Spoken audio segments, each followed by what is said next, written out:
आप सभी को मेरा नमस्कार। स्वागत है मेरे चैनल ऑन ट्रेंडिंग एजुकेशन में। दोस्तों, आज हम करने वाले हैं एनसीईआरटी ज्योग्राफी क्लास 8 की।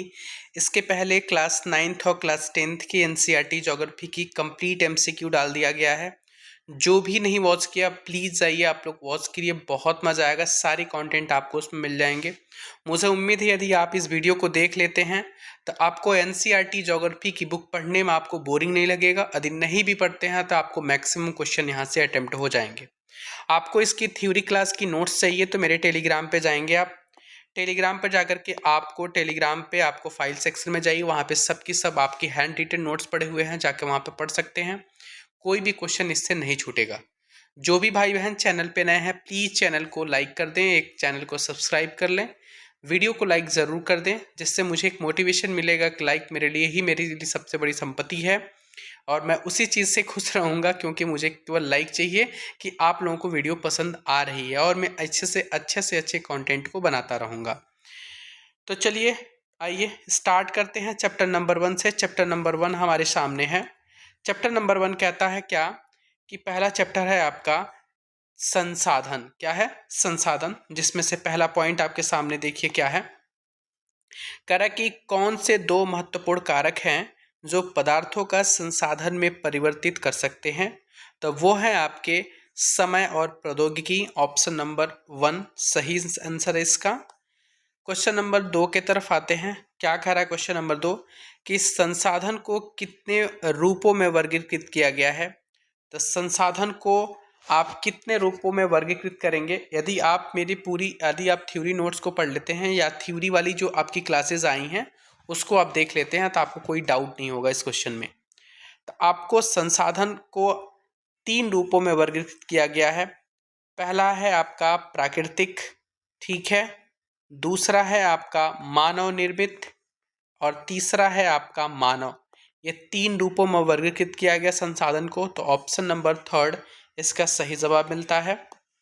क्वेश्चन नंबर 3 है कि प्रत्येक वस्तु जिसका उपयोग आवश्यकताओं को पूरा करने के लिए किया जाता है उनको क्या कहते हैं? जब वस्तुओं का उपयोग आवश्यकताओं को पूरा करने के लिए हो तो उसको हम संसाधन का नाम देते हैं। ऑप्शन नंबर 2 सही जवाब है। कह रहा है कि वास्तविक संसाधन होते हैं, ये अच्छा क्वेश्चन है। वास्तविक संसाधन वो होते हैं जिनकी मात्रा ज्ञात होती है। तो ऑप्शन नंबर 2 इसका सही जवाब हो गया। ठीक है, ऑप्शन नंबर 2 सही जवाब। अगले क्वेश्चन की तरफ आते हैं। क्वेश्चन नंबर 5 कह रहा है कि आपके जर्मनी के रूर प्रदेश में किसके निक्षेप हैं? तो जर्मनी के रूर प्रदेश में आपको कोयले के निक्षेप देखने को मिलेंगे। ऑप्शन नंबर 2 सही है। वैसे ही आपको पश्चिमी एशिया की बात करेंगे तो पश्चिमी एशिया में हम खनिज तेलों का निक्षेप देखते हैं। किसका? खनिज तेलों का निक्षेप देखते हैं। अगला पॉइंट हम देखें। अगला पॉइंट आपके सामने है कि महाराष्ट्र में दक्कन के पठार में किसके भरपूर निक्षेप का वास्तविक संसाधन है? तो काली मिट्टी का वास्तविक संसाधन है निक्षेपों का। ऑप्शन नंबर 2 सही आंसर है। क्वेश्चन नंबर 7 आपके सामने है। क्वेश्चन नंबर 7 क्या कह रहा है कि यूरेनियम का संभाव्य संसाधन का एक उदाहरण भारत के किस प्रदेश में है? तो भारत के लद्दाख में है। Option number 2। कहाँ पर पवन फार्मों में पवन चक्की के प्रयोग से ऊर्जा उत्पन्न की जाती है? तो वो है आपका नीदरलैंड। नीदरलैंड में पवन फार्मों में चक्की के प्रयोग से ऊर्जा उत्पन्न की जाती है। क्वेश्चन नंबर 9 आपके सामने है कि पवन फार्म ऊर्जा उत्पादन की विधि भारत में किस राज्य के तट पर देखे जा सकते हैं? तो पहला तट है आपका तमिलनाडु। तमिलनाडु का एक नागरकोइल क्षेत्र है, ठीक है। और उसके बाद से आपका क्या बनेगा? आपका जो गुजरात का तटीय इलाका है वो ये पवन ऊर्जा फार्म की विधि के लिए आपके तटीय राज्य आपके देखे जा सकते हैं पवन फार्म में, ठीक है। यदि आप वीडियो देख रहे हैं और आपके वीडियो के नीचे आप देखिएगा एक हाइप का ऑप्शन आ रहा होगा, प्लीज़ वीडियो को हाइप ज़रूर कर दें जिससे वीडियो ज़्यादा से ज़्यादा लोगों के पास पहुँचे। ये मेरी रिक्वेस्ट है, आप हाइप ज़रूर करें और उसके साथ वीडियो मेरी अच्छी लग रही प्लीज़ वीडियो को लाइक ज़रूर कर दें और अपने दोस्तों के बीच में शेयर करना ना भूलें। चलिए अगला क्वेश्चन हम देखते हैं। अगला क्वेश्चन क्या कह रहा है कि अजैव संसाधन होते हैं तो मेरे ख्याल से सबको पता है अजैव संसाधन आपके निर्जीव वस्तुएं होती हैं, जैसे आपके चट्टान हो गए, पर्वत हो गए, इस प्रकार की चीज़ें क्या हैं आपकी और जैव संसाधन के अंतर्गत आते हैं। निर्जीव वस्तुएं आपके खनिज होते हैं, चट्टान होते हैं, ये सब के सब। तो उसी प्रकार सीधे इसके विपरीत आंसर जो होगा वो जैव संसाधन में होगा, यानी जो जैव संसाधन होते हैं वो क्या होते हैं, तो सजीव होते हैं। ऑप्शन नंबर 1 सही जवाब है इसका। क्लियर है मेरी बात? चलिए अगला पॉइंट हम देखते हैं। क्वेश्चन नंबर 12 क्या है कि इनमें से कौन सा संसाधन शीघ्रता से नवीनीकृत अथवा पुनः परित होते हैं, उन्हें क्या कहते हैं? तो जो शीघ्रता से नवीनीकृत होने लगते हैं और पुनः अपने आप से बनने लगते हैं, उसी का तो नाम है आपका नवीकरणीय संसाधन। क्या नाम है? नवीकरणीय संसाधन होते हैं, पुनः पूरित होते रहते हैं। जैसे आपका जल हो गया, जैसे आपकी मृदा हो गई, जैसे आपके पवन ऊर्जा हो गया, जैसे आपका सौर ऊर्जा होगा, ये सब के सब आपकी नवीकरणीय संसाधन के अंतर्गत आएंगे।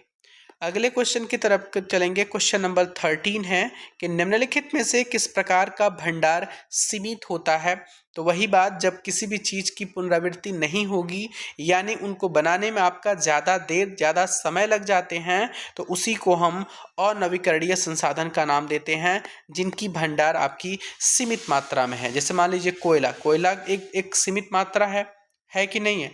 जैसे मान लीजिए पेट्रोलियम, इसका भी एक है। जैसे मान लीजिए पेट्रोलियम की बात कर दें हम, जैसे हम कोयला की बात कर दें, जैसे हम बात कर दें प्राकृतिक गैस की, ये सब के सब आपके क्या है, अनवीकरणीय संसाधन के अंतर्गत आएंगे।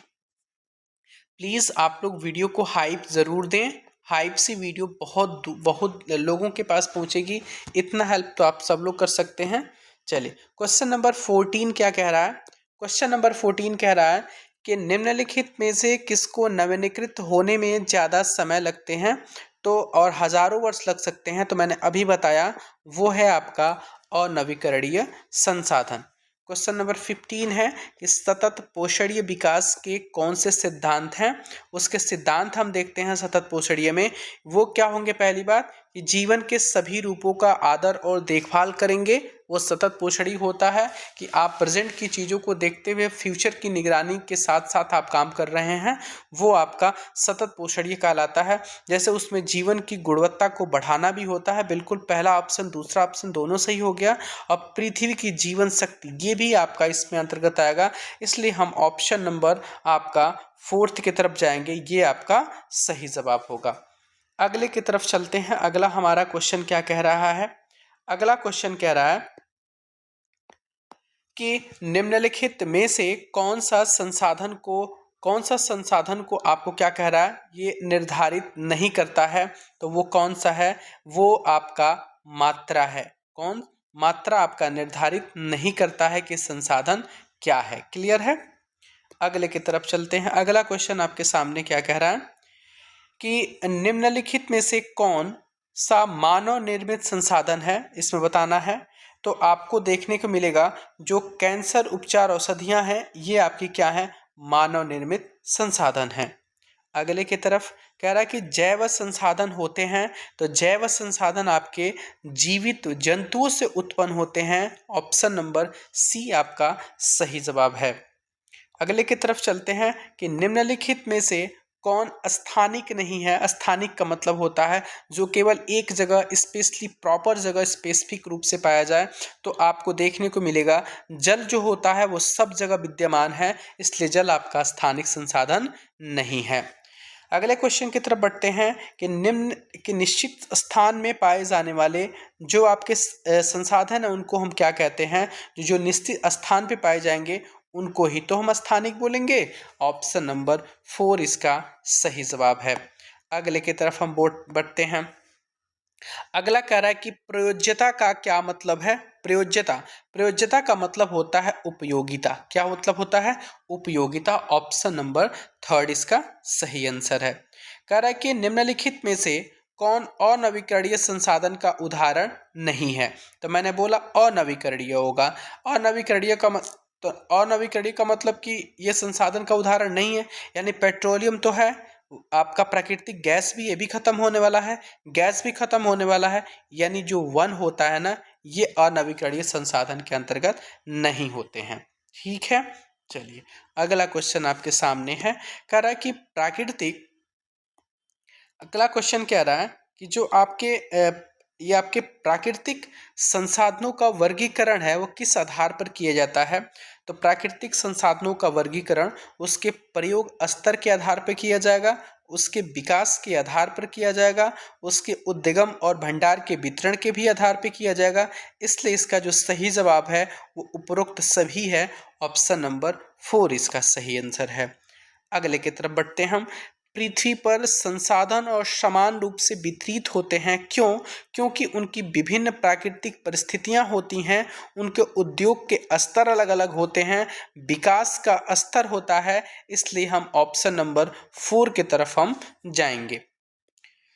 क्वेश्चन नंबर 25 आपके सामने है कि संसाधनों का सावधानी पूर्वक उपयोग करना और उन्हें नवीनीकृत होने के लिए समय देना क्या कहलाता है। तो उनको बोलते हैं हम कि संसाधनों का आप बचाव कर रहे हैं, न कि दुरुपयोग कर रहे हैं। इसलिए ऑप्शन नंबर 2 इसका सही जवाब है।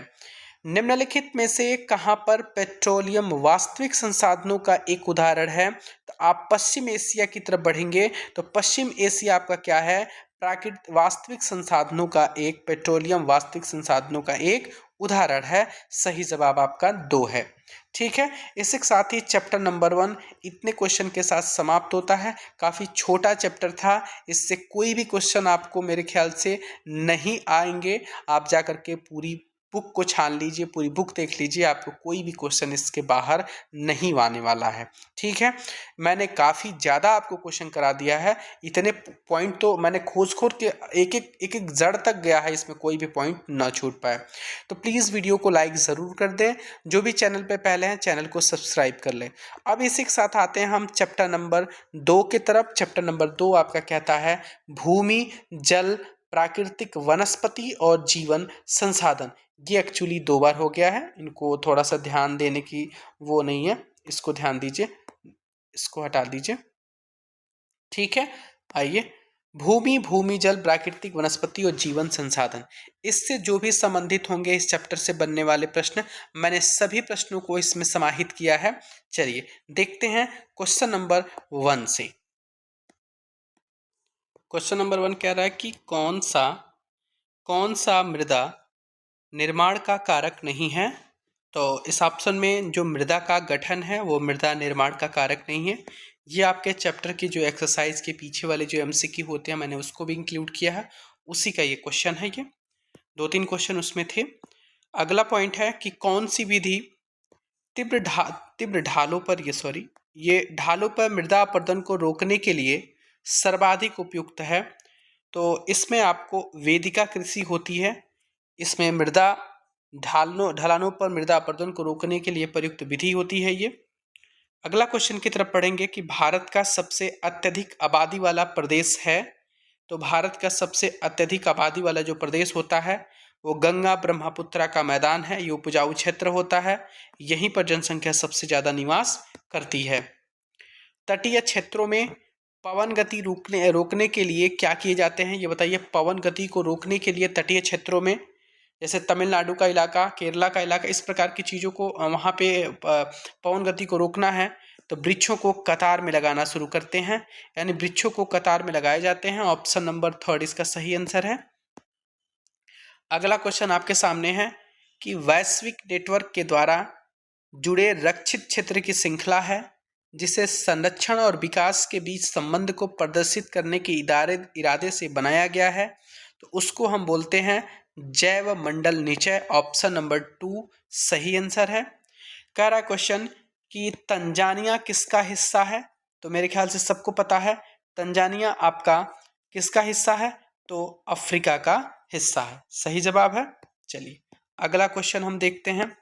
अगला क्वेश्चन क्या कह रहा है कि विश्व की कितनी % जनसंख्या भूमि क्षेत्र के 30% भाग पर शीर्ष आपका, उसके बाद आपका शेष होगा, शेष 70% भूमि पर या तो विरल जनसंख्या है या निर्जन है। तो कितनी % जनसंख्या भूमि के, तो भूमि के लगभग विश्व की 90% जनसंख्या के 30% भाग पर शेष 70% भूमि पर या तो जनसंख्या विरल है या तो निर्जन है। ठीक है, अगला क्वेश्चन है, सबसे ज्यादा जो चारागाह भूमि है वो प्रतिशत के हिसाब से, मतलब वहां की भूमि के प्रतिशत के हिसाब से वहां पे चारागाह भूमि ज्यादा है, तो वो आपका बन जाता है ऑप्शन ऑस्ट्रिया। क्या है आपका? ऑस्ट्रिया। क्लियर है मेरी जवाब? चलिए अगले की तरफ बढ़ते हैं हम। अगला क्वेश्चन का आंसर जानते हैं। क्या है कि भारत में, क्या कह रहा है कि भारत में भूमि का उपयोग कितने प्रतिशत फसल भूमि में उपयोग है? तो आपको हम बता दें कि भारत में 57% भूमि का आपका फसल भूमि में उपयोग है। वहीं की हम बात करें यदि कि भारत में कितने प्रतिशत भूमि पर चारागाह है, तो भारत में लगभग 4% भूमि पर चारागाह है। क्लियर है? 4% भूमि पर चारागाह है। जो भी भाई बहन वीडियो को पहली बार देख रहे हैं प्लीज़ वीडियो को लाइक ज़रूर कर दें, चैनल को सब्सक्राइब जरूर कर लें। मैंने आपसे एक रिक्वेस्ट किया है, आपको हाइप देना है मुझे, हाइप से मुझे काफ़ी सपोर्ट मिलेगा। आप चैनल में जाकर के हाइप दे सकते हैं, आपके नीचे आपके कमेंट बॉक्स के पास आसपास आ रहा होगा, वहाँ पे आप चेक कर सकते हैं। चलिए अगले की तरफ बढ़ते हैं। अगला का क्वेश्चन कह रहा है कि भारत के किस प्रदेश में भूस्खलन के कारण राष्ट्रीय राजमार्ग 22 की पुरानी हिंदुस्तान तिब्बत सड़क का 200 मीटर तक भाग नष्ट हो गया था? यह किस प्रदेश में है? तो यह आपको मिलेगा हिमाचल प्रदेश का हिस्सा, ऑप्शन नंबर 1। अगले क्वेश्चन की तरफ बढ़ते हैं। भूस्खलन को रोकने की निम्नलिखित में से कौन सी विधियां हैं? तो इसमें पहला क्वेश्चन कह रहा है भूमि को किसी खाने से बचने के लिए प्रतिद्वारी दीवार का निर्माण करना, सतही होना चाहिए, ये सतही अपवाह और झरने प्रवाहों के साथ साथ भूस्खलन की गतिशीलता को नियंत्रण करना, बिल्कुल सही। अपवाह नियंत्रण का उपाय करना, यानी तीनों के तीनों मेरे ख्याल से सही है, हाँ बिल्कुल सही। तो उपयुक्त सही आपका सही जवाब है इसका। अगला क्वेश्चन आपके सामने है कि मृदा का निर्माण कैसे होता है? तो मृदा का निर्माण आपको देखने को मिलेगा चट्टानों से प्राप्त खनिज और जैव पदार्थ से, भूमि पर पाए जाने वाले खनिजों से, अपक्षय की प्रक्रिया के माध्यम से, और इस प्रकार हम देखते हैं कि तीनों के द्वारा मृदा का निर्माण होता है। इसलिए ऑप्शन नंबर 4 की तरफ हम चलेंगे जो इसका सही जवाब है। क्लियर है? क्वेश्चन नंबर 14 हमारे सामने है। क्वेश्चन नंबर 14 क्या कहता है? क्वेश्चन नंबर 14 कहता है आपका कि मृदा संसाधन के दो मुख्य खतरे कौन कौन से होते हैं? तो मृदा संसाधन के दो मुख्य खतरे आपके, पहला है आपका कि मृदा अपरदन तथा क्षीणता, दूसरा है मृदा की उर्वरा शक्ति और उसका उपभोग। यानी ऑप्शन नंबर 1 और ऑप्शन नंबर 2 दोनों के दोनों आपके यहाँ पर सही हो जाते हैं। उसके बाद कह रहा है कि मल्चिंग क्या है या मल्च क्या है? तो मल्च वो चीज़ होता है कि पौधों के बीच में, क्या होता है कि पौधों के बीच में अनवरत जो भूमि होती है उसके बीच में कोई जैव पदार्थ जैसे प्रभाल से ढक देना ही आपकी क्या कहलाती है? आपकी मल्चिंग कहलाती है या मल्च कहलाता है। अगले की तरफ हम बढ़ेंगे। क्वेश्चन नंबर 16 आपके सामने है। क्या है क्वेश्चन कि तटीय प्रदेशों तथा शुष्क प्रदेशों में पवन की गति को रोकने के लिए वृक्षों का कतारों में, क्या है ये, कतारों में लगाए जाते हैं ताकि आवरण को बचाया जा सके। इसे हम क्या कहते हैं? तो इसको हम बोलते हैं रक्षक मेखलाएं। क्या नाम है इसका? रक्षक मेखलाएं इसका सही जवाब है। क्लियर है मेरी बात? चलिए अगला क्वेश्चन हम देखते हैं। कह रहा है क्वेश्चन आपका कि पत्थर घास मृदा का उपयोग रोधिकाओं के सामने जल एकत्र करने के लिए खाई बनाई जाती है। इस विधि का क्या नाम है? तो इस विधि का नाम है समुच्च रेखीय जुताई। क्या नाम है इसका? समुच्च रेखीय जुताई। क्लियर है मेरी बात? मैं आपको बता दूं जो वेदिका फार्म होता है, इसी के साथ साथ मैं आपको एक इसको क्लियर कर दे रहा हूं। जो वेदिका फार्म होती है यह तीव्र ढालों पर बनाए जाते हैं ताकि जो आपकी सपाट सतह की जो फसल उगाने वाले के लिए उपलब्ध हो जाते हैं उसमें, और वहाँ पे पृष्ठीय प्रवाह और मृदा का अपरदन कम होता है, इसलिए वहाँ पर वेदिका फार्म की जाती है। यानी वेदिका फार्म कृषि किस प्रकार से की जाती है?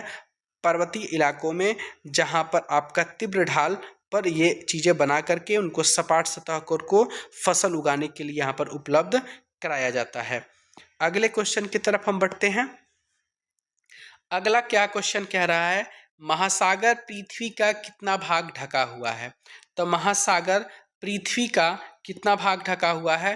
तो 2/3 भाग। ऑप्शन नंबर फर्स्ट इसका सही जवाब है।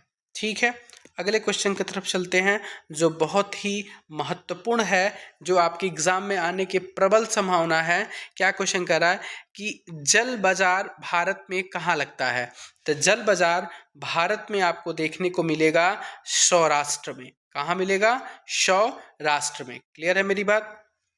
अगला क्वेश्चन हम देखते हैं कि एक क्या कह रहा है कि एक टपकता हुआ जो नल होता है वो एक वर्ष में लगभग कितने लीटर जल को व्यय करता है? तो आपको देखने को मिलेगा कम से कम वो 1200 लीटर क्या करता है? जल का व्यय करता है। इसी के साथ ऑप्शन नंबर 2 इसका सही जवाब है। अगला क्वेश्चन की तरफ बढ़े हम। क्या कह रहा है कि आपका कि कहाँ 1.25 लाख जनसंख्या अमरेली शहर के पास तालुकाओं से पानी खरीदती थी। जो तालुका होते थे गाँव के, जो जमींदार टाइप के लोग होते थे, इस टाइप के, उनसे पानी खरीदना होता था इन लोगों को। तो वे कहाँ है? वो भी आपका सौराष्ट्र में है। ऑप्शन नंबर 2 इसका सही जवाब है। औसतन कितने घंटे का जो वर्षा होता है, वो वर्षा का एक जो दौर होता है वो 8000 लीटर बचाने के लिए काफ़ी होता है। यानी कितने घंटे बारिश हो जाए तो वहाँ से आप 8000 लीटर जल बचा लेंगे। तो लगभग 2 घंटे की बारिश हो जाए तो आप 8000 लीटर जल बचा लीजिए। सोचिए वर्षा के जल का हमारे वायुमंडल के लिए या हमारे लिए कितना उपयोगिता है। क्लियर है? चलिए ओके, आगे बढ़ते हैं हम। विश्व की वनस्पति के मुख्य प्रकारों में को कितने वर्गों में रखा जाता है? तो विश्व की वनस्पति को आप देखेंगे 4 वर्गों में रखा जाता है। कितने वर्गों में? 4 वर्गों में रखा गया है। क्लियर है? चलिए आगे की तरफ बढ़ते हैं हम। अगला क्वेश्चन हमारे सामने है। अब मैं आपको 4 जो फार्म है ना, जो 4 वर्ग हैं, ये भी मैं आपको याद करवा दूं। ये कौन कौन से होते हैं? वन, घास स्थल, ठीक है, उसके बाद गुल्म, उसके बाद टुंड्रा। ऐसे अगला क्वेश्चन में मैंने इसको डाला भी होगा, हाँ डाला ही है। चलिए देखिए, कोई भी क्वेश्चन आपको मेरे नोट से बाहर नहीं मिलेंगे, कोई भी क्वेश्चन आपको एनसीईआरटी बुक से बाहर का नहीं मिलेगा। हर एक पॉइंट आपको एनसीईआरटी से मिल जाएगा। और इसके यदि एनसीईआरटी से बाहर इसके बाद आ जाए तो फिर आप बताइएगा। ठीक है, डेली क्विज होती है 9:30 PM पे रात में। आप लोग ज़रूर चैनल से जुड़े, टेलीग्राम के चैनल आपको लिंक में मिल जाएगा। फ्री ऑफ कॉस्ट क्विज होती है। TRE 4 के लिए काफ़ी बेहतरीन आपको वहाँ पे कंटेंट प्रोवाइड कराए जाते हैं। कोई शुल्क नहीं है, कोई चार्ज नहीं है। जाइए फ्री ऑफ कॉस्ट दीजिए, रेगुलर दीजिए। और मेगा क्विज आपको सैटरडे और संडे को देखने को मिलता है। तो चलिए स्टार्ट, फिर नेक्स्ट अगले क्वेश्चन की तरफ बढ़ते हैं हम। क्वेश्चन नंबर 14 कह रहा है कि विश्व की वनस्पति के मुख्य 4 वर्गों में मैंने बांट दिया। अगले क्वेश्चन की तरफ हम बढ़ते हैं। अच्छा, ये क्वेश्चन नहीं हुआ था कि विश्व की वनस्पति के मुख्य 4 वर्गों में से है। तो आपका वन हो गया, घास स्थल हो गया, गुल्म हो गया, और उसके बाद एक टुंड्रा भी होता है, वो भी होता है। तो इसलिए ऑप्शन नंबर 4 आपका सही जवाब है। क्वेश्चन नंबर 25 आपके सामने है। वो क्या कह रहा है कि पृथ्वी का सबसे अत्यधिक मूल्यवान पदार्थ कौन सा है? तो पृथ्वी का सबसे मूल्यवान पदार्थ आपका जल होता है। वो भी किस प्रकार का जल? तो आपका अलवणीय जल। माफी चाहते हैं, पहला क्वेश्चन आपका इसका सही जवाब होगा। इसका जो सही जवाब होगा आपका अलवणीय जल होगा। ऑप्शन नंबर 1 सही आंसर है इसका। अलवण जल का जो मात्रा है आपके पृथ्वी आपके मतलब उपलब्धता जो है वो मात्र 2.7% है। ऑप्शन नंबर 2 इसका सही जवाब है। अगला क्वेश्चन आपका क्या कह रहा है कि 1975 में मानव उपभोग के लिए जल की खपत कितनी थी? तो 1975 में मानव उपभोग के लिए जल की जो खपत थी वो 3850 घन किलोमीटर प्रति वर्ष थी। इतना आपका सही आंसर हो जाएगा। Option number 3 3850। कह रहा है कि भारत में किस प्रदेश में प्रचुर मात्रा में बांस पैदा किया जाता है, तो आपको देखने को मिलेगा कौन सा क्षेत्र ये, तो ये देखने को मिलेगा आपका उत्तर पूर्वी का क्षेत्र। ऑप्शन नंबर थर्ड इसका सही जवाब है। क्लियर है।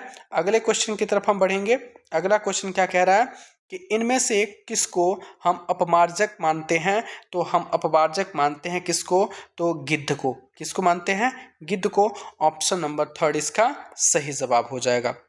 अगले की तरफ आते हैं हम। अगला क्वेश्चन क्या कह रहा है, अगला क्वेश्चन आपके सामने वो कह रहा है इनमें से किसको पर्यावरण का एक महत्वपूर्ण शोधन समझा जाता है, तो पर्यावरण का सबसे शोधन समझने वाली चीज को हम यानी गिद्ध को समझते हैं। ऑप्शन नंबर थर्ड इसका सही जवाब है। अगले क्वेश्चन की तरफ बढ़ते हैं। क्या कह रहा है कि मांस और लिचिन सम्मिलित हैं कहाँ पे, तो आपका जो शीत ध्रुवीय प्रदेश और टुंड्रा वनस्पति होता है वो आपका मांस और लिचिन यहाँ पर है। अगला क्वेश्चन है कि सदाहरित वन किसे कहते हैं, तो सदाहरित वन वो होते हैं जहां पर पत्तियां एक साथ कभी न गिरे, यानी ऑप्शन नंबर थर्ड आपका सही जवाब हो जाएगा। ठीक है, क्लियर है मेरी बात। अगले क्वेश्चन की तरफ बढ़ते हैं कि आपका जो साइट्स का फुल फॉर्म है वो क्या है, CITES, तो उसका फुल फॉर्म है convention on international trade in endangered species of wild fauna and fauna. Option number first इसका सही जवाब है। अगले क्वेश्चन की तरफ हम बढ़ते हैं। क्वेश्चन नंबर 34 है, वो क्या कह रहा है कि बेतला जो राष्ट्रीय उद्यान है वो झारखंड में पड़ता है, वो एकमात्र राष्ट्रीय उद्यान है, वो किस जिले में स्थित है, तो लातेहार जिले में स्थित है। पलामू का भी नाम आता है लेकिन जब ऑप्शन में आए तो आपको लातेहार ही मारना है। क्वेश्चन नंबर 35 आपके सामने है। क्या कह रहा है कि जो मानव निर्मित और पर्यावरण के बीच जो संबंध हैं उनके बीच के संबंधों के प्रभाव के अध्ययन को भूगोल के अंतर्गत रखा जाता है, उनको हम कौन सी भूगोल का नाम देते हैं, उनको हम देते हैं मानव भूगोल। क्या देते हैं, मानव भूगोल। अगले क्वेश्चन की तरफ बढ़ते हैं। क्वेश्चन नंबर 36 क्या कह रहा है कि सभी जीवित जातियां जीवित रहने के लिए एक दूसरे पर निर्भर आ जाती हैं, इस जीवन आधारित तंत्र को हम क्या कहते हैं, तो इस जीवन आधारित तंत्र को हम परितंत्र का नाम देते हैं। ऑप्शन नंबर 2 सही जवाब है। अगला क्वेश्चन आपके सामने है कि निम्नांकित में से कौन सा कारक मृदा निर्माण का नहीं है, तो आपको ये दोबारा रिपीट हो गया है, ये मृदा का गठन है। ऑप्शन नंबर 2 सही जवाब है। अगला क्वेश्चन क्या कह रहा है कि झारखंड में कितनी प्रतिशत भूमि पर वन फैला हुआ है, तो आपको 29% भूमि पर वन देखने को मिलेगा झारखंड में। Option number A. भारत में मृदा के कितने प्रकार हैं, यहाँ पे आपका ऑप्शन गलत दे दिया गया है। भारत में कुल 8 प्रकार के मृदा की बात की गई है, इसमें से कोई भी ऑप्शन सही नहीं है। ऑप्शन नंबर आप कोई भी लगा सकते हैं अपने पास से। मृदा में कुल 8 प्रकार की बातें की गई हैं, इसमें आपको देखने को मिलेगा ये कौन कौन सी मृदा हैं, आप उनको एक बार देख सकते हैं। मैं आपको बता रहा हूँ, ध्यान दीजिएगा कौन कौन सी हैं, मैं यहाँ पे लिख दे रहा हूँ। पहला है आपका जलोढ़, कौन सा है, जलोढ़ है, ठीक है। दूसरा आपको देखने को मिलेगा काली, काली मिट्टी यानी काली मृदा। फिर आपकी लाल मृदा, फिर आपको लेटेराइट मृदा, लेटेराइट मृदा, फिर आपको रेगिस्तानी मृदा, ठीक है। फिर वन और पर्वतीय मृदा, ठीक है, वन और पर्वतीय मृदा। फिर आपको पीठ प्रकार की देखने को मिलेगी, पीठ और दलदली, ठीक है, दलदली। फिर आपका एक लवणिया बोल सकते हैं तथा क्षारीय का नाम दे सकते हैं। इस प्रकार की मृदाएं आपकी हैं 1 2 3 4 5 6 7 और 8, ठीक है ना। इस प्रकार की 8 मृदाएं कुल आपकी भारत में पाई जाती हैं। 8 प्रकार के हैं जो भारतीय कृषि अनुसंधान परिषद है उसके अकॉर्डिंग मैं बता रहा हूँ। ICAR के अकॉर्डिंग भारत में कुल 8 प्रकार की मृदाएं पाई जाती हैं। आपको मेरे नोट्स में सब कुछ मिल जाएंगे, आप जाकर के बिल्कुल देख सकते हैं। दक्कन पठार पर कौन सी मृदा पाई जाती है, तो दक्कन के पठार पर आपको काली मृदा देखने को मिलेगी। ऑप्शन नंबर 2 इसका सही जवाब है। तो आप लोग यदि वीडियो मेरी पसंद आ रही है तो प्लीज़ एक लाइक तो कर दीजिए, वीडियो को एक लाइक कर दीजिए, और यदि आपके सामने हाइप का ऑप्शन हो वो दबा दीजिए। चैनल पे पहली बार हैं तो चैनल को सब्सक्राइब ज़रूर कर लीजिए। इसके साथ ही हम आपको अब आप लेके चलेंगे चैप्टर नंबर 3 में, जो पूरे इस बुक का सबसे इम्पोर्टेंट चैप्टर है ये, खनिज संसाधन से लेकर के, जो इसमें से सबसे ज़्यादा क्वेश्चन बनते हैं। लगभग इसमें 60 क्वेश्चन के आसपास आपको देखने को मिलेगा। तो आप लोग धैर्य बना के देखिए, पूरी चीज़ें आपको, पूरी बुक की पूरी निचोड़ मैंने लाया है इसमें एमसीक्यू के फॉर्मेट में, मज़ा आएगा पढ़ने में। चलिए स्टार्ट करते हैं आपका पॉइंट नंबर 1 से, ठीक है। पहला क्वेश्चन आपके सामने इसमें है कि निम्नलिखित में से कौन अभ्रक का उत्पादक नहीं है। तो इसमें से देखने को मिलेंगे झारखंड है, राजस्थान है, कर्नाटक है, आंध्र प्रदेश है। तो अभ्रक का उत्पादक आपका कर्नाटक में नहीं होता है, आंध्र प्रदेश में इसमें अग्रणी है, आपको पता भी है। चलिए अगले क्वेश्चन की तरफ। इस चैप्टर का क्वेश्चन नंबर 2 है हमारा कि विश्व में तांबे का अग्रणी उत्पादक है। तो तांबे का अग्रणी उत्पादक इसमें जो ऑप्शन है उसमें आपका चिली है, ऑप्शन नंबर 2 सही आंसर है इसका। अगला क्वेश्चन है कि कौन सी खनिज की विशेषता नहीं है। तो खनिज की विशेषता ये नहीं है कि वे असमाप्य होते हैं, यानी ये समाप्त हो जाते हैं, यही ऑप्शन इसका सही नहीं है। अब कह रहा है कि जो बायोगैस है वो किसका मिश्रण है। तो बायोगैस आपको मीथेन और कार्बन डाइऑक्साइड का मिश्रण है, ऑप्शन नंबर 2 इसका सही आंसर है। जब क्वेश्चन नंबर 5 क्या कह रहा है कि विश्व का सबसे बड़ा भूतापी ऊर्जा संयंत्र कहाँ है। ये बहुत अच्छा क्वेश्चन है। विश्व का भूतापी ऊर्जा संयंत्र आपको देखने को मिलेगा सबसे ज़्यादा यूएस से, अमेरिका में, ऑप्शन नंबर ए। संरचना के आधार पर आपको खनिज के जो रूप हैं वो 2 होते हैं, पहला होता है धात्विक, दूसरा होता है अधात्विक। इस प्रकार उपरोक्त दोनों इसके सही जवाब हैं। क्वेश्चन नंबर आपका 7 क्या कह रहा है कि सेल जिनसे खनिजों का खनन किया जाता है उन्हें क्या कहते हैं। उनको बोलते हैं अयस्क, ऑप्शन नंबर 1 सही आंसर है। धात्विक खनिज के उदाहरण हैं। तो धात्विक खनिज के उदाहरण कौन से हैं जिसमें धातु पाया जाता है। तो आपको मैग्नीज भी देखने को मिलेगा, क्रोमाइट भी देखने को मिलेगा, सोना भी देखने को मिलेगा। इस प्रकार हम कह सकते हैं कि हमारा जो सही जवाब होगा वो उपरोक्त आपका सही है। क्लियर है मेरी बात। चलिए अगले की तरफ हम बढ़ते हैं। अगला क्वेश्चन क्या कह रहा है कि खनिजों को किस प्रकार, किस आधार पर पहचाना जा सकता है। तो खनिजों को हम उसके रंगों के आधार पर पहचान सकते हैं, कठोरता के आधार पर, रासायनिक गुणों के आधार पर। तो इनमें से उपरोक्त सभी, अच्छा ये गलत हो गया है, इनमें से आपका जो सही जवाब होगा ये आपका सही आंसर होगा। अधात्विक खनिज का जो उदाहरण है वो है, अधात्विक खनिज का मतलब होता है जिसमें धातु के गुणधर्म नहीं पाए जाते हैं। तो ऑप्शन नंबर 1 आपका कौन सा है, चूना पत्थर, ये अधात्विक खनिज का उदाहरण है।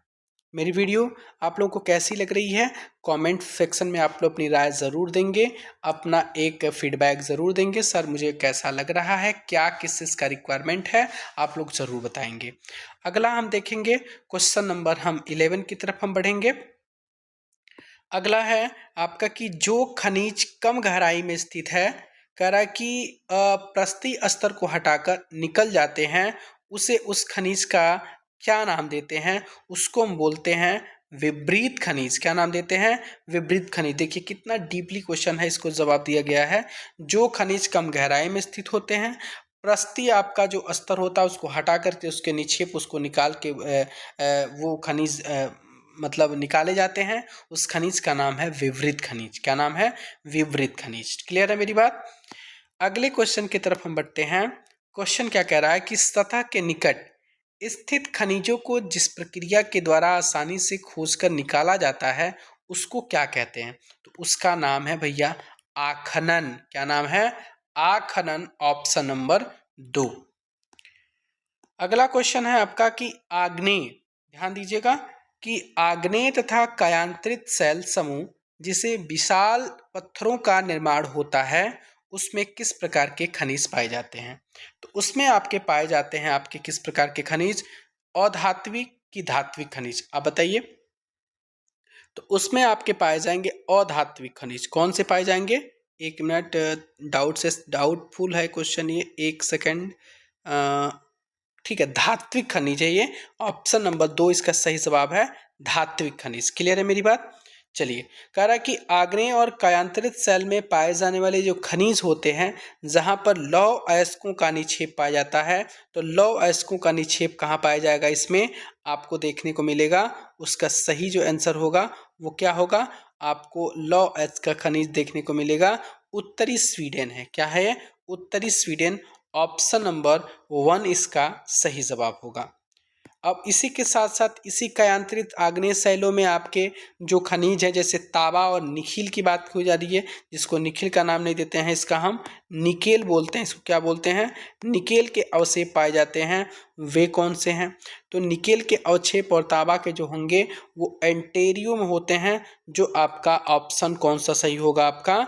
कनाडा का ओंटारियो। ऑप्शन नंबर 4 यहाँ पर तांबा और निखिल के अवक्षेप आपके पाए गए हैं। अगला क्वेश्चन आपके सामने कि निम्नलिखित में से चूना पत्थर पाया जाता है। तो निम्नलिखित में से चूना पत्थर कहाँ पाया जाएगा? मैदानी और जो नवीन वलित पर्वत के क्षेत्र हैं वहाँ पर। तो ऑप्शन नंबर आपका सही जवाब आपका पहला है। क्लियर है? फ्रांस के जो काकेशस प्रदेश हैं उसमें किस प्रकार के निक्षेप पाए जाते हैं? फ्रांस के जो काकेशस पर्वत हैं ये आप देख लीजिएगा, बहुत इंपॉर्टेंट है ये आपके देखने को मिलेगा चूना पत्थर। ऑप्शन नंबर 3 इसका सही जवाब है। Option number 3। अगला क्वेश्चन है, क्या कह रहा है कि जो जॉर्जिया और यूक्रेन में किस प्रकार के निक्षेप पाए जाते हैं? तो जॉर्जिया और यूक्रेन में आपको किस प्रकार के निक्षेप देखने को मिलेगा? फास्फेट। और फास्फेट नहीं है, जॉर्जिया और सॉरी कौन सा है ये? जॉर्जिया और यूक्रेन में, हाँ जॉर्जिया और यूक्रेन में भी देखने को कौन सा मिलेगा? एक मिनट, जॉर्जिया और यूक्रेन में आपको मैग्नीज देखने को मिलेगा। ऑप्शन नंबर 1 आपका सही आंसर है। अगला क्वेश्चन है कि अल्जीरिया में किस प्रकार के निक्षेप पाए जाते हैं आपको? तो अल्जीरिया में आपको देखने को मिलेंगे फास्फेट। ऑप्शन नंबर 2 इसका सही जवाब है। अगला क्वेश्चन आपके सामने बहुत अच्छा क्वेश्चन है जो एग्जाम में आ सकता है, काफ़ी संभावना है इस क्वेश्चन के आने की। कह रहा है कि कहाँ पर कोई ज्ञात खनिज के निक्षेप नहीं पाए गए हैं? तो उसका सही जो जवाब होगा, मतलब स्विट्जरलैंड में कोई भी ज्ञात खनिज के निक्षेप नहीं मिले हैं। अगला क्वेश्चन देखेंगे, 3 उत्पादकों में टीन है ये 3 उत्पादक है, 3 नहीं है, 3 उत्पादकों में अग्रणी स्थान है। तो 3 उत्पादकों में जो अग्रणी स्थान है वो आपको चीन देखने को मिलेगा, मलेशिया देखने को मिलेगा, इंडोनेशिया देखने को मिलेगा। तो इसका सही जवाब कौन सा होगा? Option number 2। कह रहा है कि सीसा, एंटीमनी और टंगस्टन के उत्पादन में किसका अग्रणी है स्थान? तो सीसा और एंटीमनी बहुत इंपॉर्टेंट क्वेश्चन बन जाता है। इसमें आप चीन पहले स्थान पर है। ऑप्शन नंबर 1 सही जवाब है। क्लियर है? चलिए, अगला क्वेश्चन आपके सामने क्या कह रहा है कि विश्व में लोहे का, क्या कह रहा है कि विश्व में लोहे के अयस्क का अग्रणी उत्पादक कौन है? तो वो है आपका यूरोप। क्या है आपका? यूरोप सही आंसर है। अगला क्वेश्चन है कि उत्तरी अमेरिका में खनिज निक्षेपों के प्रमुख क्षेत्र हैं। तो खनिज निक्षेपों के प्रमुख क्षेत्र आपको देखने को मिलेंगे आपका ग्रेटली के उत्तर में कैनेडियन शील्ड प्रदेश है, अपलेशियन का प्रदेश है, पश्चिमी पर्वत की श्रृंखलाएं हैं। तो ऑप्शन चौथा इसका सही जवाब होगा, पूरे के पूरे इसमें सही है। अब कह रहा है कि कैनेडियन शील्ड प्रदेश में होता है, तो कैनेडियन शील्ड प्रदेश में आपको लोहा देखने को मिलेगा, ठीक है, आपको निकेल देखने को मिलेगा, सोना भी देखने को मिलेगा। तो इसी के साथ हम कह सकते हैं जो हमारा ऑप्शन नंबर 4 है वो आपका सही जवाब हो जाएगा। अब कह रहा है कि एप्लेशियन प्रदेश में जो होता है ना, एप्लेशियन प्रदेश में होता है। तो एप्लेशियन प्रदेश में क्या होता है आप लोग जरा बताएं? एप्लेशियन प्रदेश में आपको कोयला देखने को मिलेगा। ऑप्शन नंबर 1 सही आंसर है। अगले क्वेश्चन की तरफ देखेंगे। अगला क्वेश्चन क्या है कि पश्चिमी कालीडेरा में किसके विशाल निक्षेप हैं? पश्चिमी कालीडेरा में आप ये काफी इंपॉर्टेंट ये भी क्वेश्चन बन जाता है। पश्चिमी कालीडेरा में आपको तांबा सही जवाब है, सोना, चांदी, जस्ता, इस प्रकार के सभी निक्षेप हैं। तो मेरे ख्याल से ऑप्शन नंबर 4 इसका सही जवाब होगा। तांबा भी है, ठीक है, सोना भी है और जस्ता भी है, और आपका एक और आता है जो आपका चांदी भी है, ठीक है ना। ये भी आपके कालीडेरा में, आपके पश्चिमी कालीडेरा में इसके भी विशाल निक्षेप देखने को मिलते हैं। क्लियर है मेरी बात। अगला आइए, अगले पॉइंट की तरफ देखते हैं। अगला क्वेश्चन आपके सामने है। क्वेश्चन नंबर आपका 28 है कि निम्नलिखित में से कौन उच्च कोटि का लौह अयस्क का सबसे बड़ा उत्पादक है। ये भी काफी इंपॉर्टेंट बन जाता है।